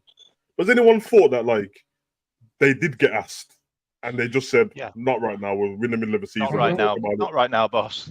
Because usually what happens is they don't speak to the player. The Euros coming up. No, but they don't usually speak to the player, they speak to the player's representative. That's who they speak to, bro. Most players are like, I don't want any part in this. Just deal with it. Of course, the player's going to let you know, I want to stay or I want to go. That's standard, isn't it? But of course, sometimes you're just like, the player, especially if it's a player who's very comfortable at the club and has no plans of leaving. Then sometimes it takes longer because they're just like, I'm relaxed anyway, bro. Like, I'm not going anywhere. And that's not. I think that's the case. I think that's the case with Salah and Virgil van Dijk, mate. Yeah, they're relaxed. Like, give them another 6 months, and they'll sign. Honestly, because they're coming to that thing now where it's like, Trent's different. I think Trent's going to sign anyway, so that's fine. I'm not bothered about that. With the other two, bro, it's like this is the time where the contract normally takes longer at their age, bro. Yeah. Because I'm figuring out now. I'm signing my next big contract in it. Remember, if you take Saudi out the equation now, the next big contract is the contract that Salah and Virgil are just about to go into. Right. Usually, people are trying to hustle the 5 years on it. Clubs ain't doing that. We know now that, like, I keep saying Ward. It's not even him, man, but Edward. It's Hughes on it. But if you go off how we know that Edwards would go before and how he wanted to go, when they get to this age, he really doesn't want to give you, because they're on data on it. He doesn't really want to give you that contract. The one person might escape it, and of course Salah's got some super stats in terms of injuries and all that. Yeah. But usually it's like we don't really want to give you a contract now. So if we do, we'll give you we'll give you 2 years. We'll give you a year. Give you a year, and then they're gonna say, I don't want a year, bro. If you're gonna sign me up, bro, I'm telling you, bro, Salah doesn't want less than 3 years, bro. So Salah's either gonna be like, I'm running my contract down, or give me 3 years, bro. Exactly. And he's not gonna say it from his own mouth. He's gonna say it to his agent, bro. Or his agent's gonna tell Salah that, because that's what you've got representatives for. That's why you employ an expert to talk for you, bro. And he's gonna say, listen, Salah, you're this age now. Saudi want to do this and that, but I know you want to play at the highest level. PSG ain't really offering anything. So what do you want to do, bro? Because blah, blah, blah. And also the agent wants to think about his own fees, and yeah. So that's what's going to happen as well, bro. It's actually normal. I do understand, though. I keep telling people, I actually understand why people are losing their mind a bit. I just think, I just don't, because I'm calm, bro, and I like the team, bro. I really like the team, man. I like the team. Most of that season. Yeah. I don't get, like, when we won the League Cup and that, everyone was raving on about us like our kids were the greatest in the land and that. And then this season, it's like, oh yeah, they're all shit. So I'm like, I don't know. Now, before we continue, real quick, I know when I said, real quick, I came back. When I said who can beat Pep, people say Ancelotti. At the time that everybody say Klopp needs to be fired, Ancelotti is not leaving Madrid to come to Liverpool. So who else? Ancelotti wouldn't. He's my Madrid gaffer now, but he wouldn't work at Liverpool. He'd fail, bro. Let's just say even if it works, Savage, even if it works, at the time that we saying Klopp needs to be fired, he's doing wonders at Madrid. You think Perez is going to let him leave? No. Okay. So who else are you thinking going to come in and beat him? We had a chance to sign Ancelotti. We didn't meet his needs, right? That's why he didn't sign. Otherwise, Klopp wouldn't have been our manager. Yeah. But the thing is, this is the part where I want you to also bring it up again. People be like, oh, Klopp is the reason why we won. He did FSG a favor. He did this. He saved FSG. Blah blah blah blah blah blah. People, the golden goose at Liverpool wasn't Klopp. Klopp did his job to the utmost highest, but Klopp was not the golden goose. The golden goose is the new CEO of Liverpool Football Development, and that's Michael Edwards. Michael Edwards is the one who told FSG, you know what? I know I said let's go for Ancelotti, but I changed my mind. Let's go after this guy instead. He is the final piece to the puzzle. Ancelotti would have. I promise Ancelotti would have failed at Liverpool. Thank you. I know that, bro. I know that. Ancelotti wanted a new spine. And yeah, he needs particular stuff. He wouldn't be able to do with this low budget thing. Wouldn't give him all of that. Yeah. Just go look for any Ancelotti team. All the players are world class, bro. When they've won stuff, they're all world class players, bro. Yeah. Napoli, Everton, trash blood. Yeah. There's a reason why. He didn't even finish at Everton. Milan. Look how good he was. Everton, he ran away. He left. I don't know why people forget about that. He got James Rodriguez. He got James Rodriguez in, and then realized that for me, I need to bounce. And then left him. Big up, man. And then when he realized that Zidane was leaving, he said, "Oh, there's a spot there. I'm going back, bro. I've had enough of this place, bro." And then just left James. Yeah, I've had enough of Richarlison and Calvert-Lewin, the handbag up front, bro. I'm out of here, bro. I'm going back to where the legends play, bro, where Benzema and Ronaldo and Bale is, but I'm not trying to stay here, bro. Hey, man, get it how you can, bro. I mean, he's earned his way to be able to get them teams on it, but he doesn't know it's not always going to work out. So, and you know the crazy thing is, let's be honest. Because he was given billions. He was given. Let's be honest. And Madrid, people are forgetting that Madrid is not doing business like they used to anymore. They just happen to have a great brand that makes it easy for them to recruit. Madrid is not going out. They could have purchased Euro like that. They say, nope, you come in the money that we're going to give you. We're going to give to your club. If not, wait till next year, you come for free. Almost the players that Madrid have right now, half of them came for free. Yeah. So when people talk about ambitions, and this is what I want to talk about. I know I have Ignacio and Frimpong, and we will discuss them. Yeah. But Savage and K-Mac, this is the word I want us to discuss. I was going to have a specific, I was going to have a show about it on LFC Vibe. I'm like, nah, screw that. Let's talk about it now. When K-Mac is the word ambition, but returns green blood. What does ambition mean, like to Liverpool fans or football club? Because everybody use it, and what does it mean? Explain to me. Maybe I don't know. Let K-Mac run it, man. But I'm gonna say one thing. You know my line, Quasi. I've been saying it for years, bro. The ambition of the club and the ambition of the fans don't always align, blood. It just doesn't. It's fine. I tried to explain that on Friday, and I was it just doesn't, bro. Yeah, I was also successful. So, K-Mac, please go ahead. Okay, so I'll just roll back like the last 9 years of ambition. So, the ambition of the owners is to make sure the club is in the top 4 every single season, because that brings in revenue, which then goes back into the club to run the club, to make improvements, to buy players. Yeah, and also if you're in the top 4, then you're going to get the big merchandise deals. So you're going to get the likes of Nike after you know, Coca-Cola, Costa Coffee, all of those, all the big guys, and you'll get all of that money to come in, okay? And that's as a business, okay? So that's the ambition of the owners, The ambition of the manager was to make sure we could win every game, one game at a time. It's always what it's always been with Jurgen, one game at a time, and to perform to the highest level we could in every competition that we played. 2 different types of ambition. He wanted to win every game. Whether it won us the league, whether it didn't win us the league, is irrelevant. As long as he got into the top 4 all the time, the owners were happy, because the money could then be regenerated back into the club to see where we go again. And whether we win trophies on the way is what we did.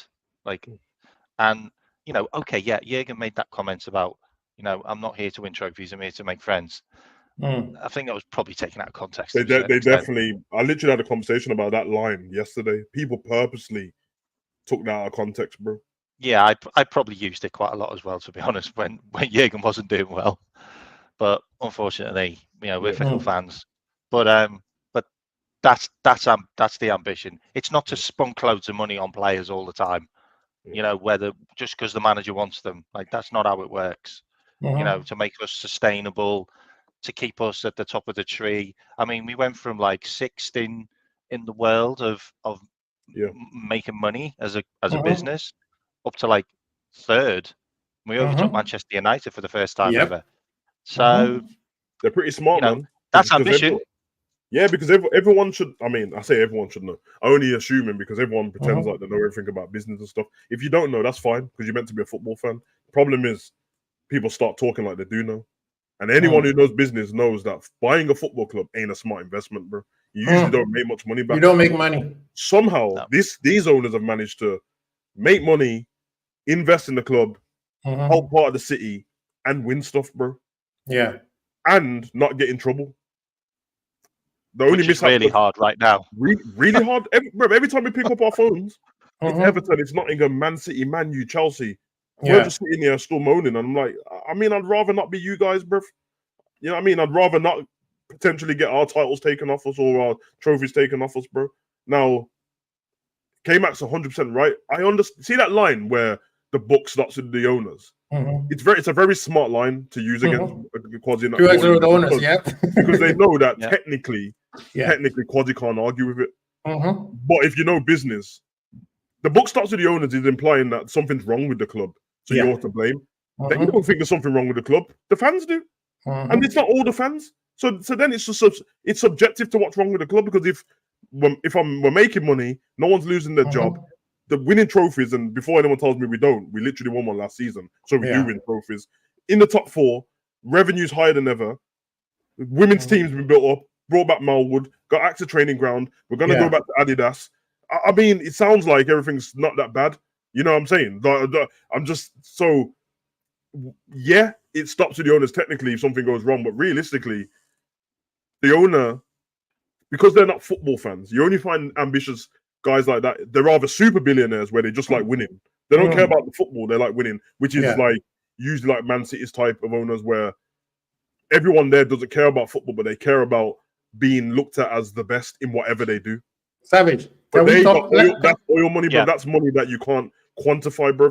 Then you've got these guys who, to us, these are super rich, but to other billionaires, they're light work, really. They're like. But Savage, let's be honest. Let's be honest. Let's talk about the City owners and Liverpool owners, because people want Liverpool owners from day one to already know what football is all about, right? Because we've been told that all they care about is American sport. People give you all these reasons because they read it somewhere and they think that's gospel. City owners first came in. How much money did they waste it before they got to where they are? But they had 2 owners. Everyone forgets City had an owner first, and then that owner. The owner fucked up, lasted about a year and a half, and then. You see what I mean? When they first came in, they first came in. They were spending money at a ridiculous rate where they were not winning anything. They were not in 4th place until they restructured in a way that looks it kind of carbon copy of what Liverpool is doing right now. Until they started winning. Yeah, they started buying. Quasi, that's the smart part. And I've been analyzing this with Man City a lot, bro, because currently, I'm guessing if you go and check Man City's books compared to everyone else's, their finances look better than everyone's, bro. So it says that they're in net profit and all that, bro. We all know that. How the hell's that happened, bro? But all of this restructuring the club is the basic. I don't want to call them cheats without proving it, but they've basically done all the dodginess, got where they've got to, and then decided to restructure, bro. And now everything what they've done before is in the past. And they can act like, oh yeah, I don't know what you're not talking about, bro. Like, exactly. Where do you think the 115 charges come from, people? That's why Grealish looked like it was so much money, because like we don't even buy players for that much money anymore. Like Guardiola and Grealish, but the rest of them we pay 40 mil here and 50 mil. Yeah, that's because you built up a whole structure of all these Yaya Toures and company, all these guys from before, where you've won stuff, bro. Everyone knows that, bro. Like if me and you take over a business and one of the business we take over, one's failing and one's thriving and it's got all the stuff in it already, of course it's going to be better, bro. Of course. And right now with Slot, he's basically took over a furnished house, bro, and everyone's acting like he's took over an unfurnished house, and he might not need a new stove, he might not need a sofa and that. The balcony's fine, but everyone else wants the new stuff in the house, bro. I'm just saying, man, like I watched an interview with Man City's owners, and I don't know if it's every year, but usually 2 years in a row now, before the season starts, the guy sits down and he's got like an hour interview. It's a good interview, bro. And he's ambitious. He's a football fan, bro. Yeah. So he wants like state-of-the-art like cafes and that outside Man City ground and all that stuff. They want all this big thing and that.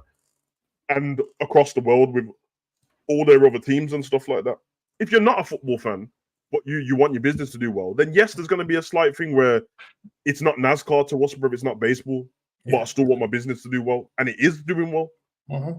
I think basically most people might just want FSG to sell in it. That's the thing. It makes no sense. And this is the thing. Honestly, let me tell you something about Red Sox fans. Red Sox fans hate everybody. Red Sox fans don't have where to speak. They didn't win anything for 81 years until these people. Red Sox. Red Sox was the second highest wage cap behind Yankees. And Yankees still are the number 1 wages cap. They haven't won anything. So when people use that, Red Sox fans are not happy with them, trying to merge Liverpool fans between Liverpool fans. No, it's 2 separate things. Red Sox right now are at the best where they've ever been in the longest time. Yeah. So that's because there are some fans who are not happy of them. There are some fans who don't like certain people. Even let me use an example real quick. Dallas Cowboys. Their owner has won nothing, but they still call the American team, right? Yeah. There are some fans right now who wants him out. It doesn't mean everybody wants him out. Same thing with the Lakers. There are some fans who want the Baz family to sell that team to somebody like Bezos or Bill Gates or something like that. Right now, Celtics, they're talking about Bezos might be buying Celtics right now. Mm-hmm. You see what I mean? I was hoping that FSG buy them so that LeBron will be the owner after all that racial abuse that he received at the Celtics arena. That would have been the most beautiful poetic justice ever. But they want the Las Vegas franchise. And that's what LeBron will do. And that's what LeBron wants. Exactly. Yeah. And right now, stop comparing American sport to EPL. EPL is nowhere close. As much as EPL is the global sport, I will give you one stat and then I'll let K-Mike jump on. The NBA, it's about to sign a $72 billion contract for, I think it's almost 7 to 10 years or something like that. 72 billion. English sports is a bit backwards. English sport, the highest we got was what? 7 billion EPL? Yeah. I've never heard somebody tell an American that they're not ambitious. That's the craziest thing I've ever heard, bro. Them man leak ambition, bro. Like the whole thing of wanting the Liverbird logo to be like the Yankees sign, bro. That's ambition, bro. They want people in other countries just wearing a Liverpool tracksuit for the sake of it, not because it's Liverpool. Most, you know what I mean? In England, most people wear baseball hats and NFL hats. They don't know the team. They don't know one player. They don't even know who Tom Brady is, bro. But the logo looks nice. It's in the shop. And that's what they're trying to do with Liverpool as well. So I do get it, man. But I feel like if you're going to choose to be a fan who pretends to be the finance guy, the business guy and all that, then you have to learn it properly, bro. This half-hearted thing, because I'm talking basics now. And I know there's loads of people don't even understand, bro. Go and research properly. Go get your business degree if you want to do that. If you don't and you just want to be a football fan, then yeah, you're going to be up and down with how you feel sometimes and stuff like that, bro. But sometimes just be patient and see what happens, bro. It's not so much everyone wants patience. The thing about that, what you just said about the ambition with the brands. Yeah. Like I've never been a Liverpool fan that's actually wanted to buy like training kit and jumpers but like since we've had FSG, we've had some really nice stuff. The merchandise has been great. So I bought it. Like, you know, and the LeBron James brand that came out, like I bought one of the jumpers because it looks really cool. Liverpool's massive, but now I see influencers and stuff. Randomly, now. I see randomly influencers with he's got a Liverpool hat on and he doesn't know. I see people like I've been sat in the doctors and a guy's come in and I've got a Liverpool jumper on and he comes in and he's got a Liverpool jumper on and I've just gone like that. Are you Liverpool sport? And he's just gone no. because just like, okay, just nice kit. Used to a football fans, innit? Used to a proper football fans. Yeah. But we both know PSG, bruv, weren't it before. They wasn't it, bruv. Nah. When Ronaldinho and Arteta and that was playing in the same team for them and that, bruv. Nobody cared about that logo, bruv. If I asked you what the PSG logo was, you wouldn't be able to tell me. Bruv, the PSG logo it's everywhere, bro. Everywhere. Because of the Jordan brand. I'm not a fan as well, haven't they?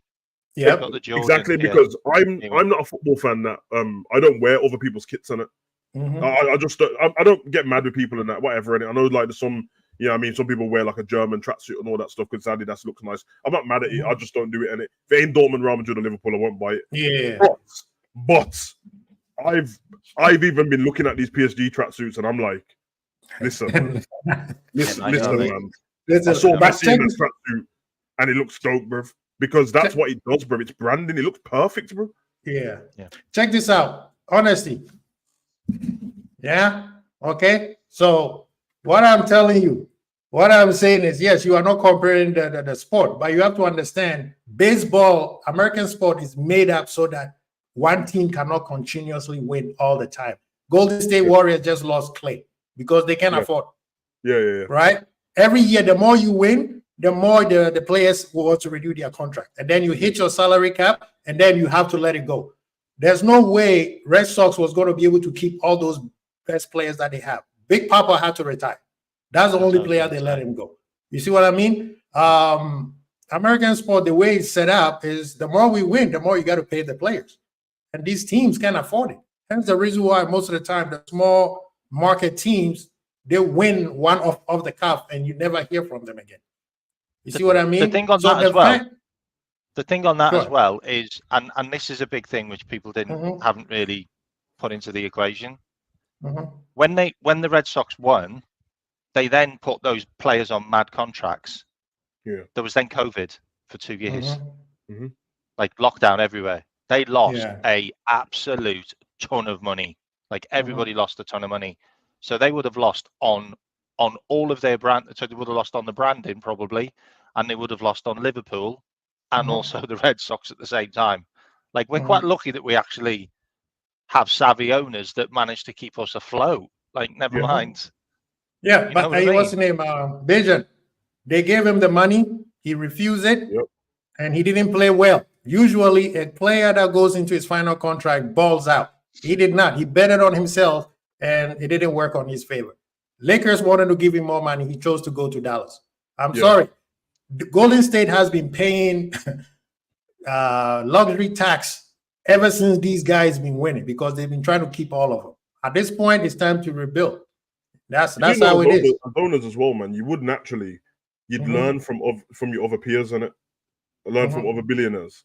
Yeah, and they're not football people in terms of that's not their first sport. But if you're looking across the water and you go, okay, Man City, they seem to be able to do everything right, but we know where that comes from, so I'm not looking at them. Yeah. When people talk about why Liverpool just pull a form out and buy these players, I'm just gonna say in it, like, this is not to troll Man U. I don't like them, but I'm not trolling. Look at how much their players cost, and tell me who in their team who cost all this money is doing well, bro. Because all of their price tags have been slashed in half. If they sell, I promise you today, if they sold Anthony, Rashford was from the club, so it's pure profit. But they sold Anthony. Savage, please. Reed was on a comment. Sancho and all these different players, they're gonna get less money for them, bro. Way less than they brought them for. And that's what could happen to Liverpool, bro. So if you see that, you kind of should learn in it. You know what I mean? Be a wise man and learn from others' mistakes and that, bro. Yeah. Unless you want us to randomly splash cash. Didn't they pay 40 million for that Dutch player that they just let go for 500,000? Yeah. Van der Beek. Was it Van der Beek? Yeah. They had him locked up 40 million. Yeah, they had him locked up for ages. High salary. Oh, yeah, there you go. 500 grand. So Maguire cost 80 million from Leicester. And what Anthony cost 80 as well. Sancho 6. Come on, man. They I know you're in there somewhere. For Maguire now. They won't get 20 million for him. Trap Joe, I know you're in there somewhere. Don't throw this bomb and that's a crazy comment, man. I know, Trap Joe, I know you're in there. You are trolling me right now. You know that Klopp's loss record ain't even big, but we don't lose that many games. We draw a few games, we don't lose that many. Trap Joe, sometimes, man. I know you're in there somewhere. I'm not even gonna. I'm just gonna post it there, and I'm not even gonna respond. I think Jurgen lost less games than Gareth Southgate in the England job. Yeah. On the top of my head, it's a mad stat like that. One thing that is definitely true is like if you're that guy, you when you delegate jobs to people, you get the best person in for the job. That's got to align with what you want to do with your business. That's just normal, isn't it? If you were employing people for YouTube, you didn't want to make thumbnails for yourself anymore. You'd get somebody who aligns with the thumbnails you like, bro, not somebody who does some shit thumbnails, bro. Yeah. So, and you tell them as well, like, we're working on a budget. I can only pay you like a $5 per thumbnail. If that guy's like, that's not what I'm not working on that budget, you just wouldn't sign him, innit? So clearly, when you see Slot talking in his interviews about the reason why they probably scouted me for the job is probably similar to Jurgen and stuff, and then people lose their mind, he's not gonna be Jurgen, bro. But clearly, there's a type of person they want to go for. Because that's ambition in itself. Klopp liked the challenge, innit? That is ambitious, bro. You know what I mean? Because he could have went to a club where they throw the money at him. Man, you wanted Klopp before we got him. He didn't want to go. They didn't want to go. And all the money that Ollie and all these guys have had, he would have had it, bro. Same thing when Madrid also wanted him. He said no. But think of it, all the stuff, especially came out because you was telling me about Slot when I didn't know anything about him. So all the stuff that everyone said about him, the positive stuff, being good with the youth, and he's had to build a squad up from this, and he made this striker good and all that. Well, then that's the reason why Liverpool got him in, because they're not what we want to do. That makes complete sense, bro. and works well with the director of football, which will always help. And you know what? And you know what got said about Klopp before he come to Liverpool? Because I'm a Dortmund guy. I watched him build up a team with no money and have his best players taken off him, bro. So clearly that's why they've signed him up. All I'm saying with Plotting is what came out said earlier, man. Not only give the man a chance, can you at least let him get to time? Can he get to 3:00 on because obviously the game will be done by 3:00 against Ipswich. Can he get to 3:00? Can he get to his press conference after the game?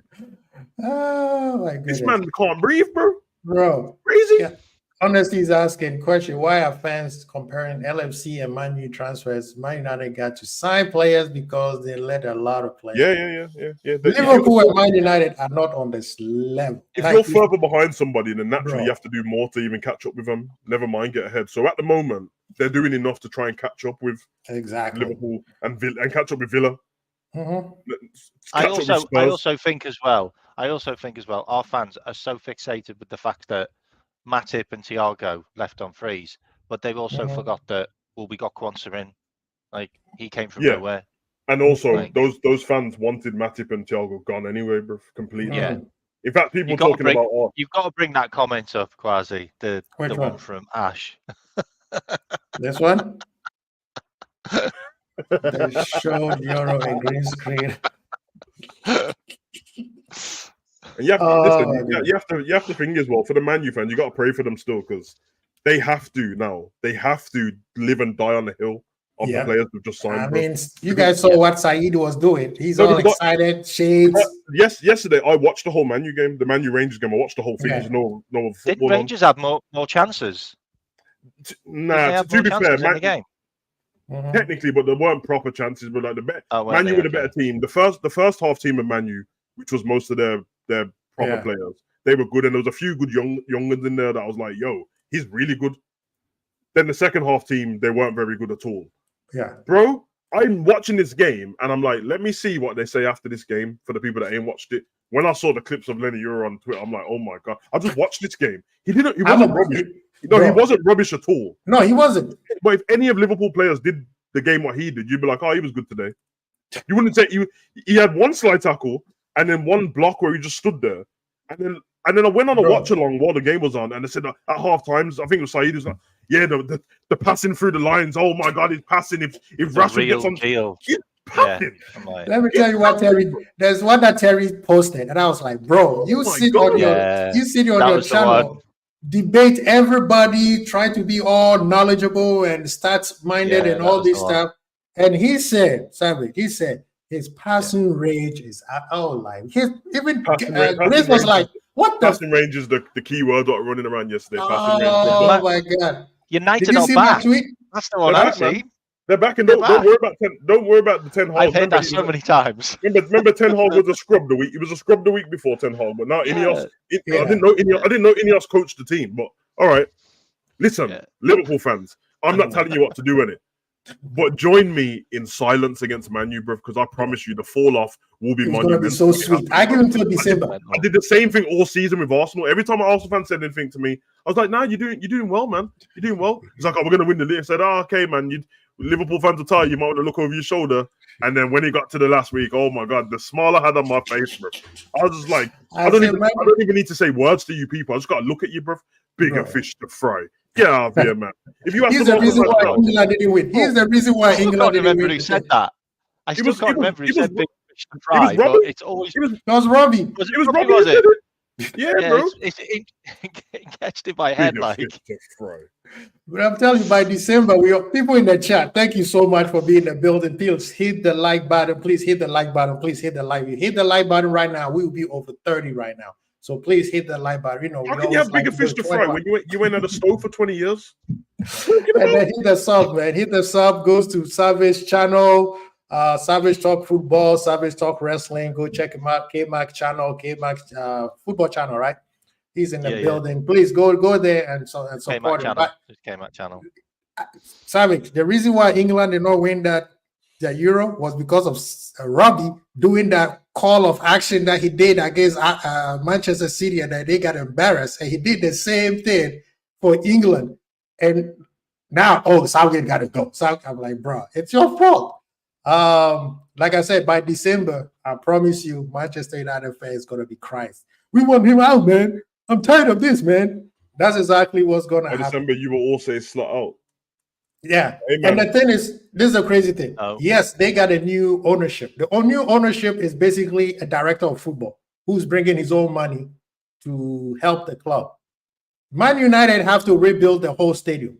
They basically have to do what Barcelona is doing. And guess what they said? They're trying to let you, the taxpayer, to pay for a new stadium for Manchester United. If you haven't done it, go check it out. That's what they said.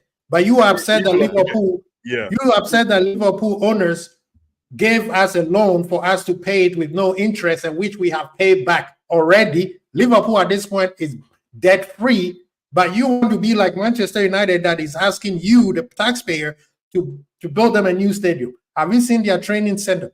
Hey man, people are forgetting, man. This is the pattern of Manchester United. When stuff go wrong, they just buy people, bro, and make you forget about it for a bit. There will be another protest sooner or later with the green, with the Hogwarts scarves will come out in full fledged, the Gryffindor scarves, and they'll be out in the roads and that talking again. It happens every time, bro. When Ronaldo had that Piers Morgan interview, that's when they should have started fixing their stadium, bro. When he told you that, hold on a minute, the hot tub what I had when I was 17, that Man U, still the same hot tub. When Ronaldo said that, he said, and he even threw the chef under the bus. He said the same chefs are here, bro. I know.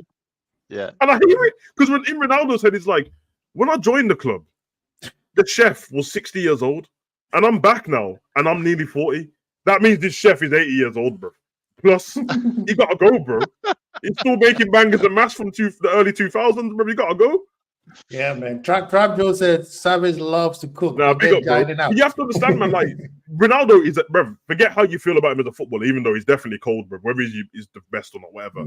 But he's a model professional. He takes care of himself, bro. If he says that the facilities ain't facilitizing blood, you have to listen to him, innit? You see, listen to him. Leaky roof and that. Big out to Max LFC. We saw that towards the end of the season. Leaky roof, had cigarette butts and shit water on the floor. United, when we, bro, come on, man. We're Liverpool. Remember when we were behind United? Do you remember when we were behind United and they had the mega store and Anfield was getting a bit old? Yeah. How we surpassed them? Crazy, bro. It's crazy, man. But yeah, if Slot loses against Ipswich, problems. They had the second biggest waterfall in the country. United, apparently, because it was that high. Bro, I'm telling you, Euro will have one good game, maybe in the preseason or something, and everybody will be like, "Oh, he's way better than Virgil when Virgil was at 18." None of you guys watched Virgil when he was 18. What are you talking about? What Man U fans have just done is they've put so much pressure on this kid, bro. Because I'm not going to be that Liverpool fan who says the kid's shit. He's not shit. But I didn't want him for Liverpool. There's nothing I saw of him that said, "Oh, yeah, he'd be great at Liverpool." They put so much pressure on him now that he can, bro. You know what's going to happen. There's going to be one day where he makes a back pass to Onana, bro, and Onana miskicks it, and they're going to have that stupid look on their face, and we're going to cook him, bro. You know, Rant is the one that I'm waiting. Now he's talking mess. As soon as he start playing back, I told you, man, why we have this player out here, man? He's not good enough, man. That's why you have to be thankful for the internet, bro, because the clips don't go away unless you delete them, bro. So I'm taking notes. Somebody already recorded it. They waited. I'm taking notes, bro. I've seen these notes, bro. It's quite funny, man. But I like our team, man. Listen, Liverpool fans, I hear it, man. You want this day to stop calming down. I'm gonna tell you. I'm not gonna mention calm down anymore. Do what you like in it. But all I'm saying is, for your own mental health, I would advise it, because at the moment, you're losing your mind over your missus possibly cheating when she's a good woman. That's what you're doing, bro. And honestly, this question, he's not better than Kwanzaa. For me, we only need players if we're selling players. That's it for me. Yeah, if we're and I hear it, man. People like California. We need players, but you know, I hear it. I could do with the players, but the thing is, Edison. Did you miss out on Calafiori, or did they just not want to buy him? Nah, bro. Have you seen his injury record? His injury record. That's my point, bro. People are taking it as if we're missing out on players. You're not missing out on something if you choose not to take it on. Like if Euro wanted game time, Real Madrid said they definitely can't guarantee game time, and Liverpool said it's for the future, so you're not going to play straight in the first team. Right. And then Man U said you're going to play. I don't blame the kid for picking Man U if you want to play for the safe. That's fine. But But if the Man U fans want to use it to, oh my God, we beat Real Madrid and Liverpool to it, that's fine. You're lying to yourself, bro. Nobody beats Real Madrid to anything, so you're definitely lying to yourself, bro. They just didn't want him, bro. You just offered an 18-year-old first-team football in the Premier League as your main centre-back. That's quite insane. Exactly, bro. If all three of us are clubbing, and then you come up to me at the end of the night and be like, ha, Savage, I got this girl. And I'm like, bro, she told me she don't give blowjobs. I turned her down. Don't brag to me. Don't brag to me. I told her I didn't want her, bro. What are you talking about? I told her she can't be the main chick. She got to be the side chick, and she chose you because you want to wife her, bro. Don't get mad at me. You just the next one. And they're gonna keep doing it. They're gonna keep doing it. You know, I work in the shadows, mate. I'm working the shadows. I'm not. You won't know who it is. Well, there you go. That's why you're a Liverpool fan, working the shadows and that. And then all of a sudden, season starts, and then K-Mac comes out with the hottie on his arm, bruv. And everyone's like, oh, shit. Everyone's gonna say, oh, when was K-Mac talking to her? K-Mac's like, listen, I've been putting the grafting behind the scenes, couple WhatsApp messages and that. Yeah, it's what happens, bro. Listen, man, can't have it both ways, man. It's gonna be interesting. It's gonna be interesting. I'm looking forward to it. You did say nothing till August, actually. You did say that. He did, yeah. Yeah, Max. Big up Max for joining the channel. Hey, listen. The point that he was making was because of the Euro and the Copa, it's going to be very hard to get people. So things, and he wasn't even talking about Liverpool. He was talking about the whole transfer market. It's not going to pick up until August. So even in August, they got 30 days. So that's why he meant. I think it starts next week as well, the Olympics. Yeah, Olympics start next week. So hey, man, couple of them French players in that. You know what I mean? Probably Argentina. Are we allowed to call them French? But yeah, man, a couple of them French players. Hey, Henri, man, we want Henri to win. We want Henri to win. You know. Yeah. I wish that kid, you know, what's his name again? Shirky, innit? Ryan. Oh, bro, I wish he didn't have a bad injury record. That kid is technical. Oh yeah, the one with the knee problem. Yeah. Is he gone to Dortmund? Is he going to Dortmund? He ain't gone there yet, but I'm hoping. I need him at one of my teams, man, so I can watch him play. Are you going to mention the news about De Bruyne? Yes, we mentioned it at the beginning. We mentioned that at the beginning of the show. They said that the Saudi have agreed terms with him. City are willing to let him go. Guess what? It helps City because they cleanse their books. So we know what's happening there, bro. Exactly. We know what's coming on. We know what's coming soon. Then we know what's coming soon, bro. If you see a private jet for Dani Olmo and Musiala next week, bro, listen. Because remember, it would have been Paqueta, bro, if he wasn't out here gambling and that, bro, doing the cheeky stuff. So, that's why I was telling people, Musiala right now, this is the perfect time for Liverpool to get it because Madrid is not the system they're playing. Doesn't fit it right. Oh, no, he can't fit into Madrid now. Anyway, he can't fit into Madrid right now. So right now it will be the perfect time for Liverpool to be able to go get him. But City will be a problem, especially if they're losing. It's kind of crazy because towards the end of last season, I said that De Bruyne is probably going to go Saudi before I even heard anything. I was just watching how, like, they kept mentioning Foden taking his place all the time in games. They even asked him after the Crystal Palace game, like, waiting for your place in the team and that. And I'm like, you're talking to De Bruyne, bro. Like, jokes aside, he's very disrespected, isn't he? De Bruyne.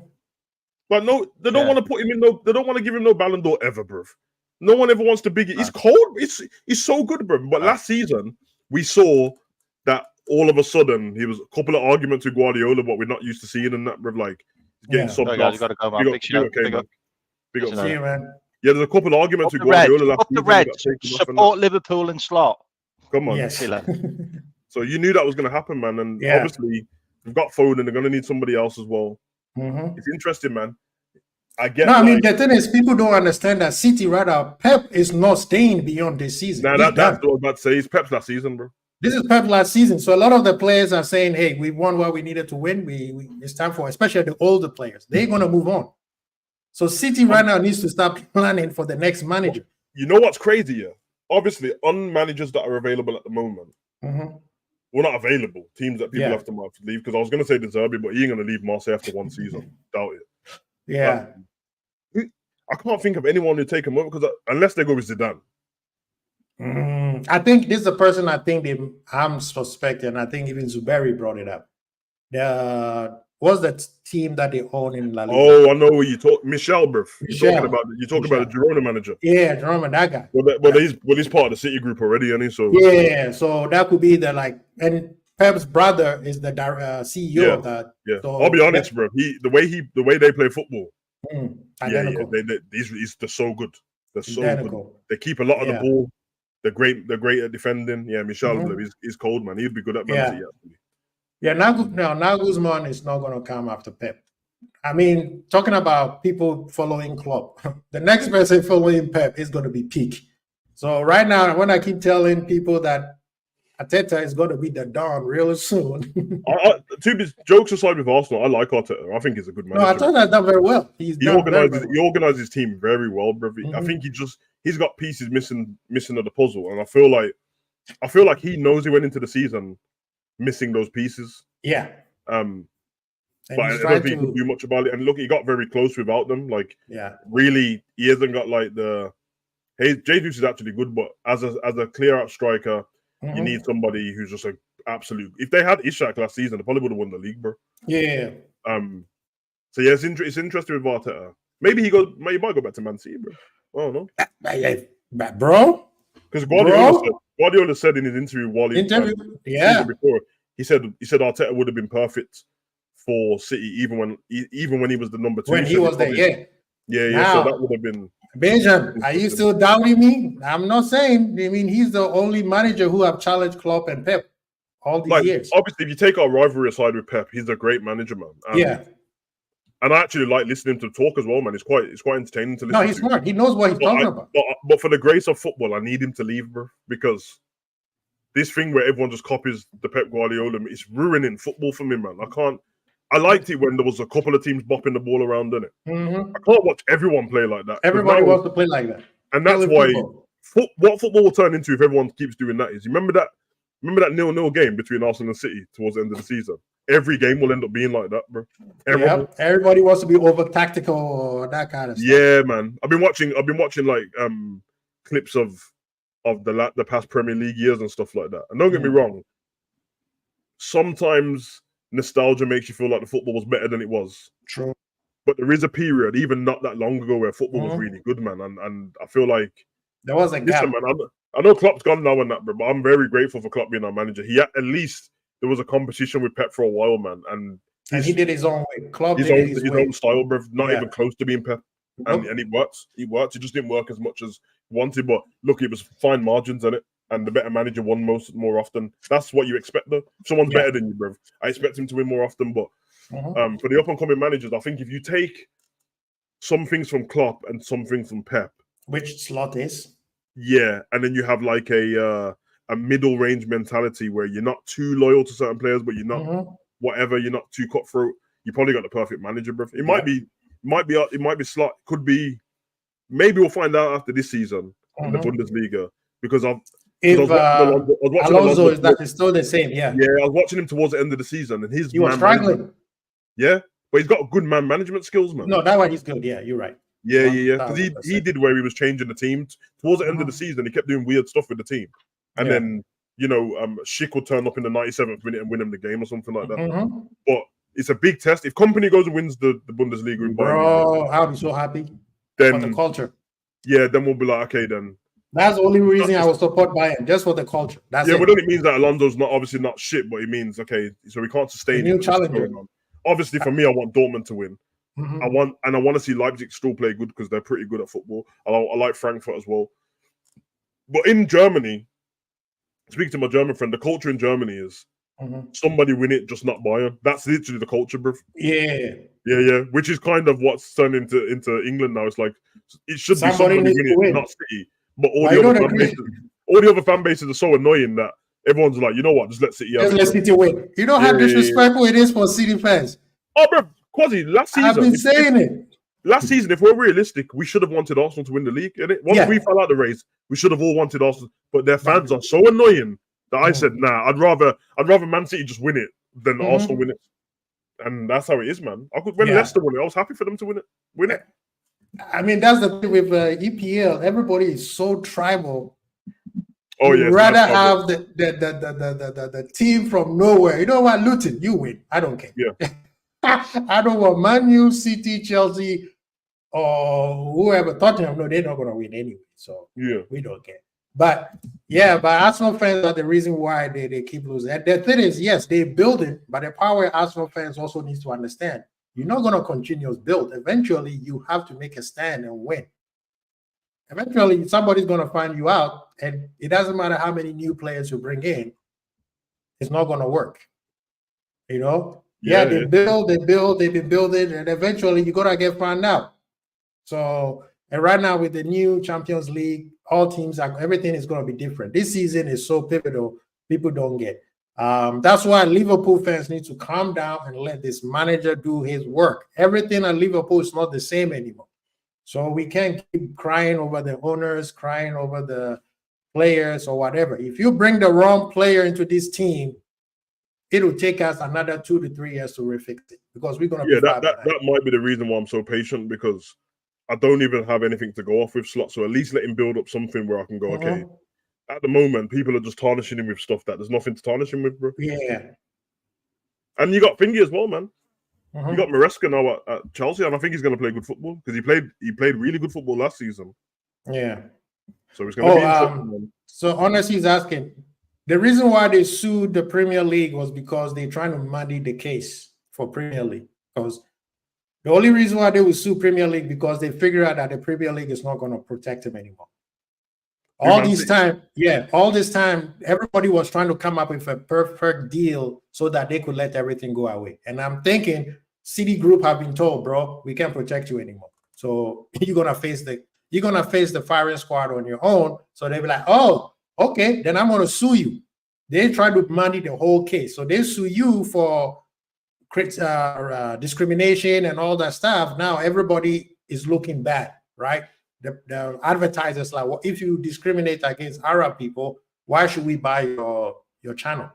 So there's a lot of things going on. They're doing that on purpose. It's actually genius, actually, if you know what they're doing. But big up to people in the chat. Genius. Please share, subscribe, like, get the likes out, people. Please get the likes. All you have to do is just click like. That's it. And then go to my man Savage's channel, Savage Talk Football, Savage Talk Wrestling, and do the same thing. Subscribe and do the same thing with K-Mac. Big up to the people in the building. Big up to Philip. We appreciate you, man. YouTube, big up. Max, what you saying? I hate Man United and Chelsea and Everton, but I rather want them to win trophy than Arsenal. It cuts deep, man. Not because I hate Arsenal, I hate their fans. That's how I felt about England fans. No disrespect, Savage. That's how I felt about it. That's why I was like, Robbie be the #1 hater. Robbie, that guy. Yeah. Yeah. The bottle 17-point lead. He said but the case has been over, but no one said what happened. No, it's not over. They're still talking about it. The Premier League and Man City. Yeah, it's not over. No, that's just not over, bro. Not even close. No, it's not over. No, it's like I sue you, you counter sue me, and we keep going. It's gonna be going on for a long time. Man City can go forever though with that court. They got money. Yeah, they got more money than EPL itself. So. Yeah, they got the oil money, bro. It's different. So I don't know, man. What's your plans for the season going forward with like videos and that, man? I think this is gonna be my last season in football YouTube. Really? Yeah, I think I'm just gonna. I might set myself a goal in that, and if I don't reach that goal, I'm sacking it off, bro. So I'm just gonna. Yeah, I'm not joking, bro. I'm not joking, man. I'm a winner, bro. I like doing stuff to the highest level in that, bro. And I realize, man, sometimes I'm not comfortable with the conversation because I don't want to talk about random shit, but I do want to talk. So I don't know. Maybe when the season starts, I might just stream every day and not stream anything to do with the watch-alongs and all that business. Right. Just have a conversation. I like having these conversations, though. But no, I want to have only intellectual conversations. Not man. Rah. That one. Big up to Gags. Appreciate you being in the building. Good debate, by the way, Gags. Good debate on Friday. Yeah, he said, I think we will do business, just not sure we will address all the areas going to the next season. I probably think it happens every season. Nobody ever addresses the whole. The only issue you've got is what not Ganga Deep himself, but this is what I said before. What some of the fans, and I say some of the fans because not every fan thinks the same, bro. Yeah. Like not every fan thinks we need a DM. Everyone just thinks that because you're only online on it. So what determines what we're getting left short of? Because obviously on numbers, we're never going to be short because we got loads of players in it. So then everything else after that is kind of subjective if you like the player or not. So if is it addressing it in what Gang and Deep thinks, or is it addressing in what the club should actually do? Because what the club should actually do is we don't know until Slot tells us. Because I heard people say, most people I've heard people say we need centre back, a left back, and a DM. And I'll be honest, because again it's subjective. For me, it's just the DM, and it's only the DM if they're not going to play Bajcetic there at all. Because remember originally Bajcetic is an 8 in it, so if they're not going to play him there at all, then it does mean Wataru's on his own, and then I do believe they need to address it. That's why I said I wanted Edison before the season finished anyway. But the left back stuff, I don't believe that we're left short there because I think Robbo's still good enough, and I think Tsimikas is good. Yeah, I think from what we hear in Tsimikas, might be staying.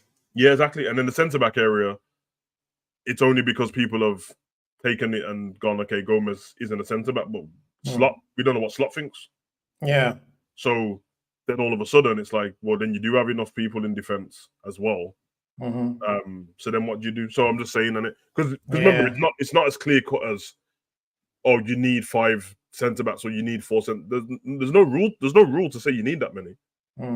So we don't know what Slot wants, and so that's my question. It's not so much that anyone's in the wrong. I'm just saying that when it comes to fans saying we're not going to address certain things, that doesn't mean the manager aligns with what you're saying, bro.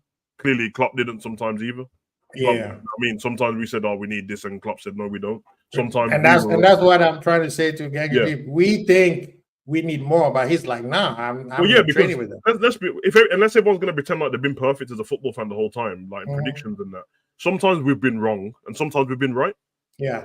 Usually, if we get proven to be right, it means we've had a bad season. If we get proven to be wrong, no one mentions it because we've won a trophy, and everyone pretends like they knew the whole time. But you didn't. So I'm quite honest because I'm not like aggressive with it. I'm just like, oh yeah, I would like this in the squad. But a lot of people are like, no, we need this because this has to happen, and blah. I'm just like, no, I have to be realistic, and I do know selling and buying players isn't as easy as everyone makes out. So that's kind of it, man. Yeah. Now, honestly, I say 4, but I think it's probably going to be 2 or 3. Yeah, man. So I wanted to also, like I talked to Ants and I was like, I wish I can do this full time. So, because I love talking football. I love talking with the fans. I know where's Trap Joe at? Trap Joe out here making fun of me. But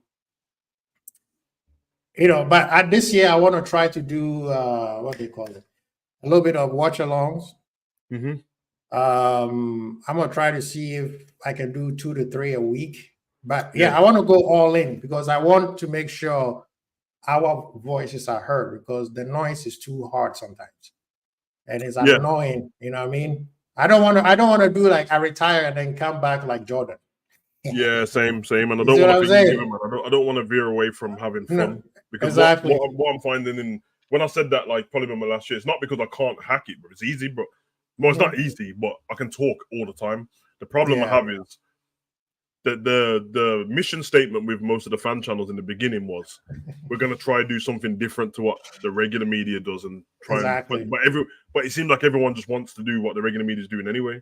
And then that's the whole point. Yeah, that's the whole point. It doesn't make no sense. Exactly, I'm not one of those people. So then it's like, I don't know, then, bro. If it's that much fun, I like to spit some football knowledge and learn some stuff and have fun at the same time. But it feels like no one wants to have fun anymore, bro. I can't have a laugh with anyone because everyone loses their mind. Like I like joking around and chilling and that, bro. Like it's football, innit, man? We're football fans for a reason, and it's entertainment as well. So I don't know, man. Bit of a crazy one, but yeah. Do you have somebody say what do you think about the UFC Manchester? Okay? He's guessing he's talking about I'm from these ends in it, so I'm gonna go with Edwards. That's my guy. He's my brethren as well, so I can't. If I say no, he's gonna message me, bro. So I'm not gonna say that online, bro. You'll find out somehow. So yeah, I'm gonna go with Edwards to win still. Keep his championship, man. Weird though, because they've done some weird thing where it's in Manchester, but they're not putting it on at the normal UK local time. They're still gonna go with the regular time, which is stupid. So hey, but I think he beats Muhammad still. I think he wins.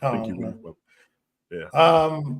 Somebody said 21 kids already and 20 kids are still coming. No, if we get to 1,000 subscription, yeah, then I'll try for 22 kids. So help a brother out, huh? Seems like a lot of people are switching to playback. You can get away with more with your content. Yeah, I mean, I've tried playback. I go on what's that guy's name, Grace Ken's channel, and it's pretty tight. The problem is it doesn't have the platform that YouTube has. That Nah, it doesn't, man. The same thing happened with Rumble and Kick. Yeah, it's more lenient, but also everyone doesn't follow you over there. Everybody doesn't follow you there. Yeah. So YouTube's already set in stone, man. Like people who are on YouTube have had their YouTube account for like 15 years, bro. Yeah. So they're just off having a Gmail account. Off a Gmail account already. Yeah, I was about to say. I mean, realistically, if you want to do well on like playback and Kick and Rumble, and if you're not, especially if you're a sports person, then you kind of be looking to do well in about 2-3 years, not now. Whereas YouTube, everything's always about the only thing on YouTube you have to is marketing and it. Like you have to start learning to do shorts and all that business because they change stuff every year. But it's all good, man. Yeah, they I know somebody told me to also try Twitch. Twitch, Twitch is very, like the numbers on Twitch in terms of people watching is way less, bruv.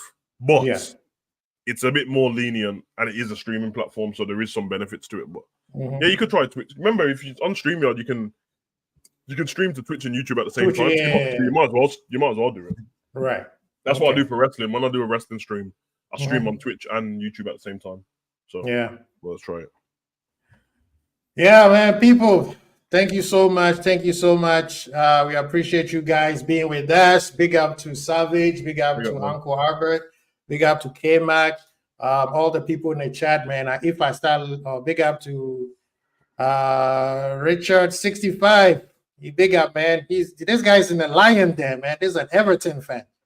Big up yourself for joining us. We appreciate you, brother. Thank you. Is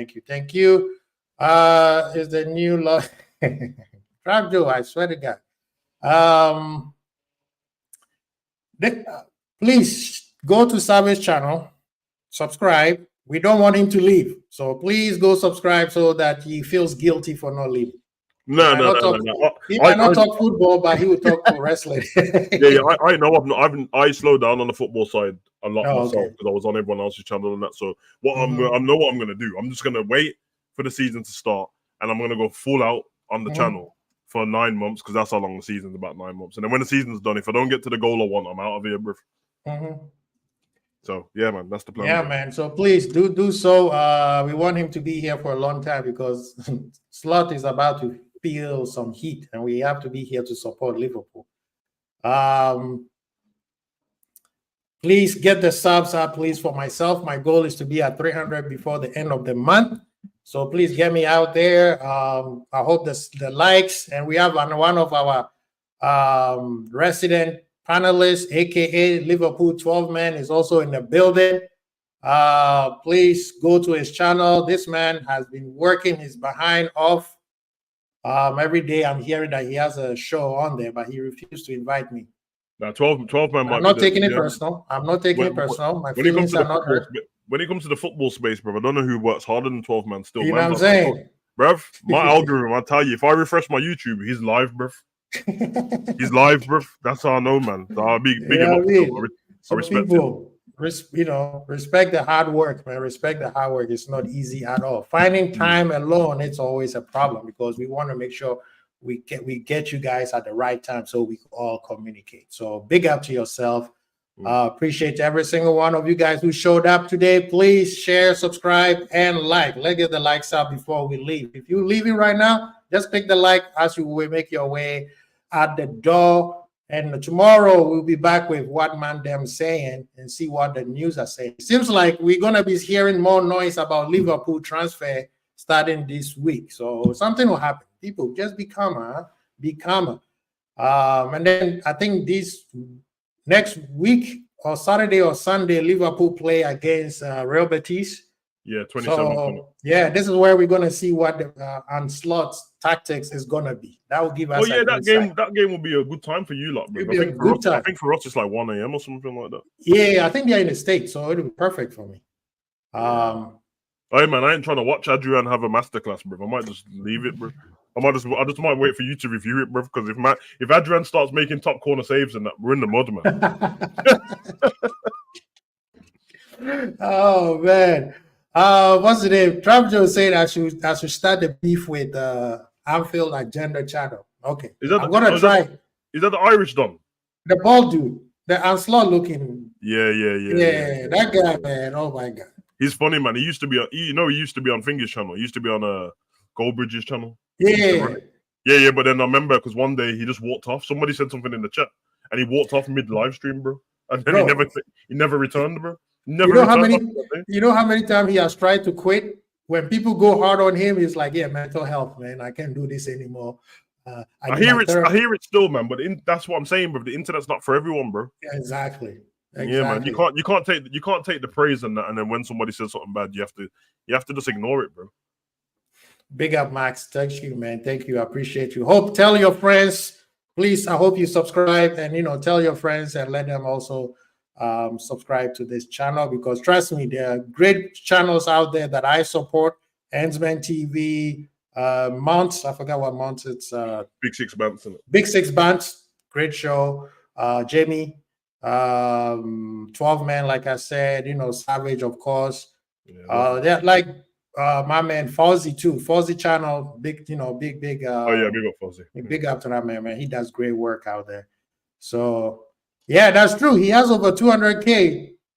I mean, some people love that kind of stuff. Negativity sells, bro. Oh yeah, bro. He definitely works hard. I'll give him that. He definitely works. It's just that if you don't.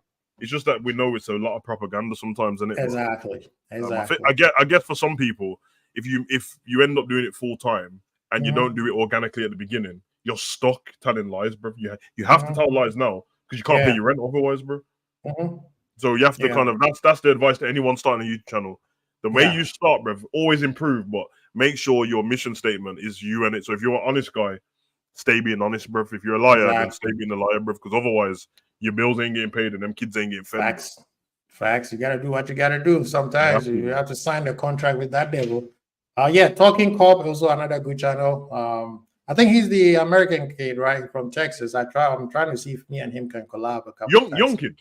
Yeah, young kid. Yeah, he. I remember. What was it? I think on Wednesday. Even him, Savage. The guy's like, you know what?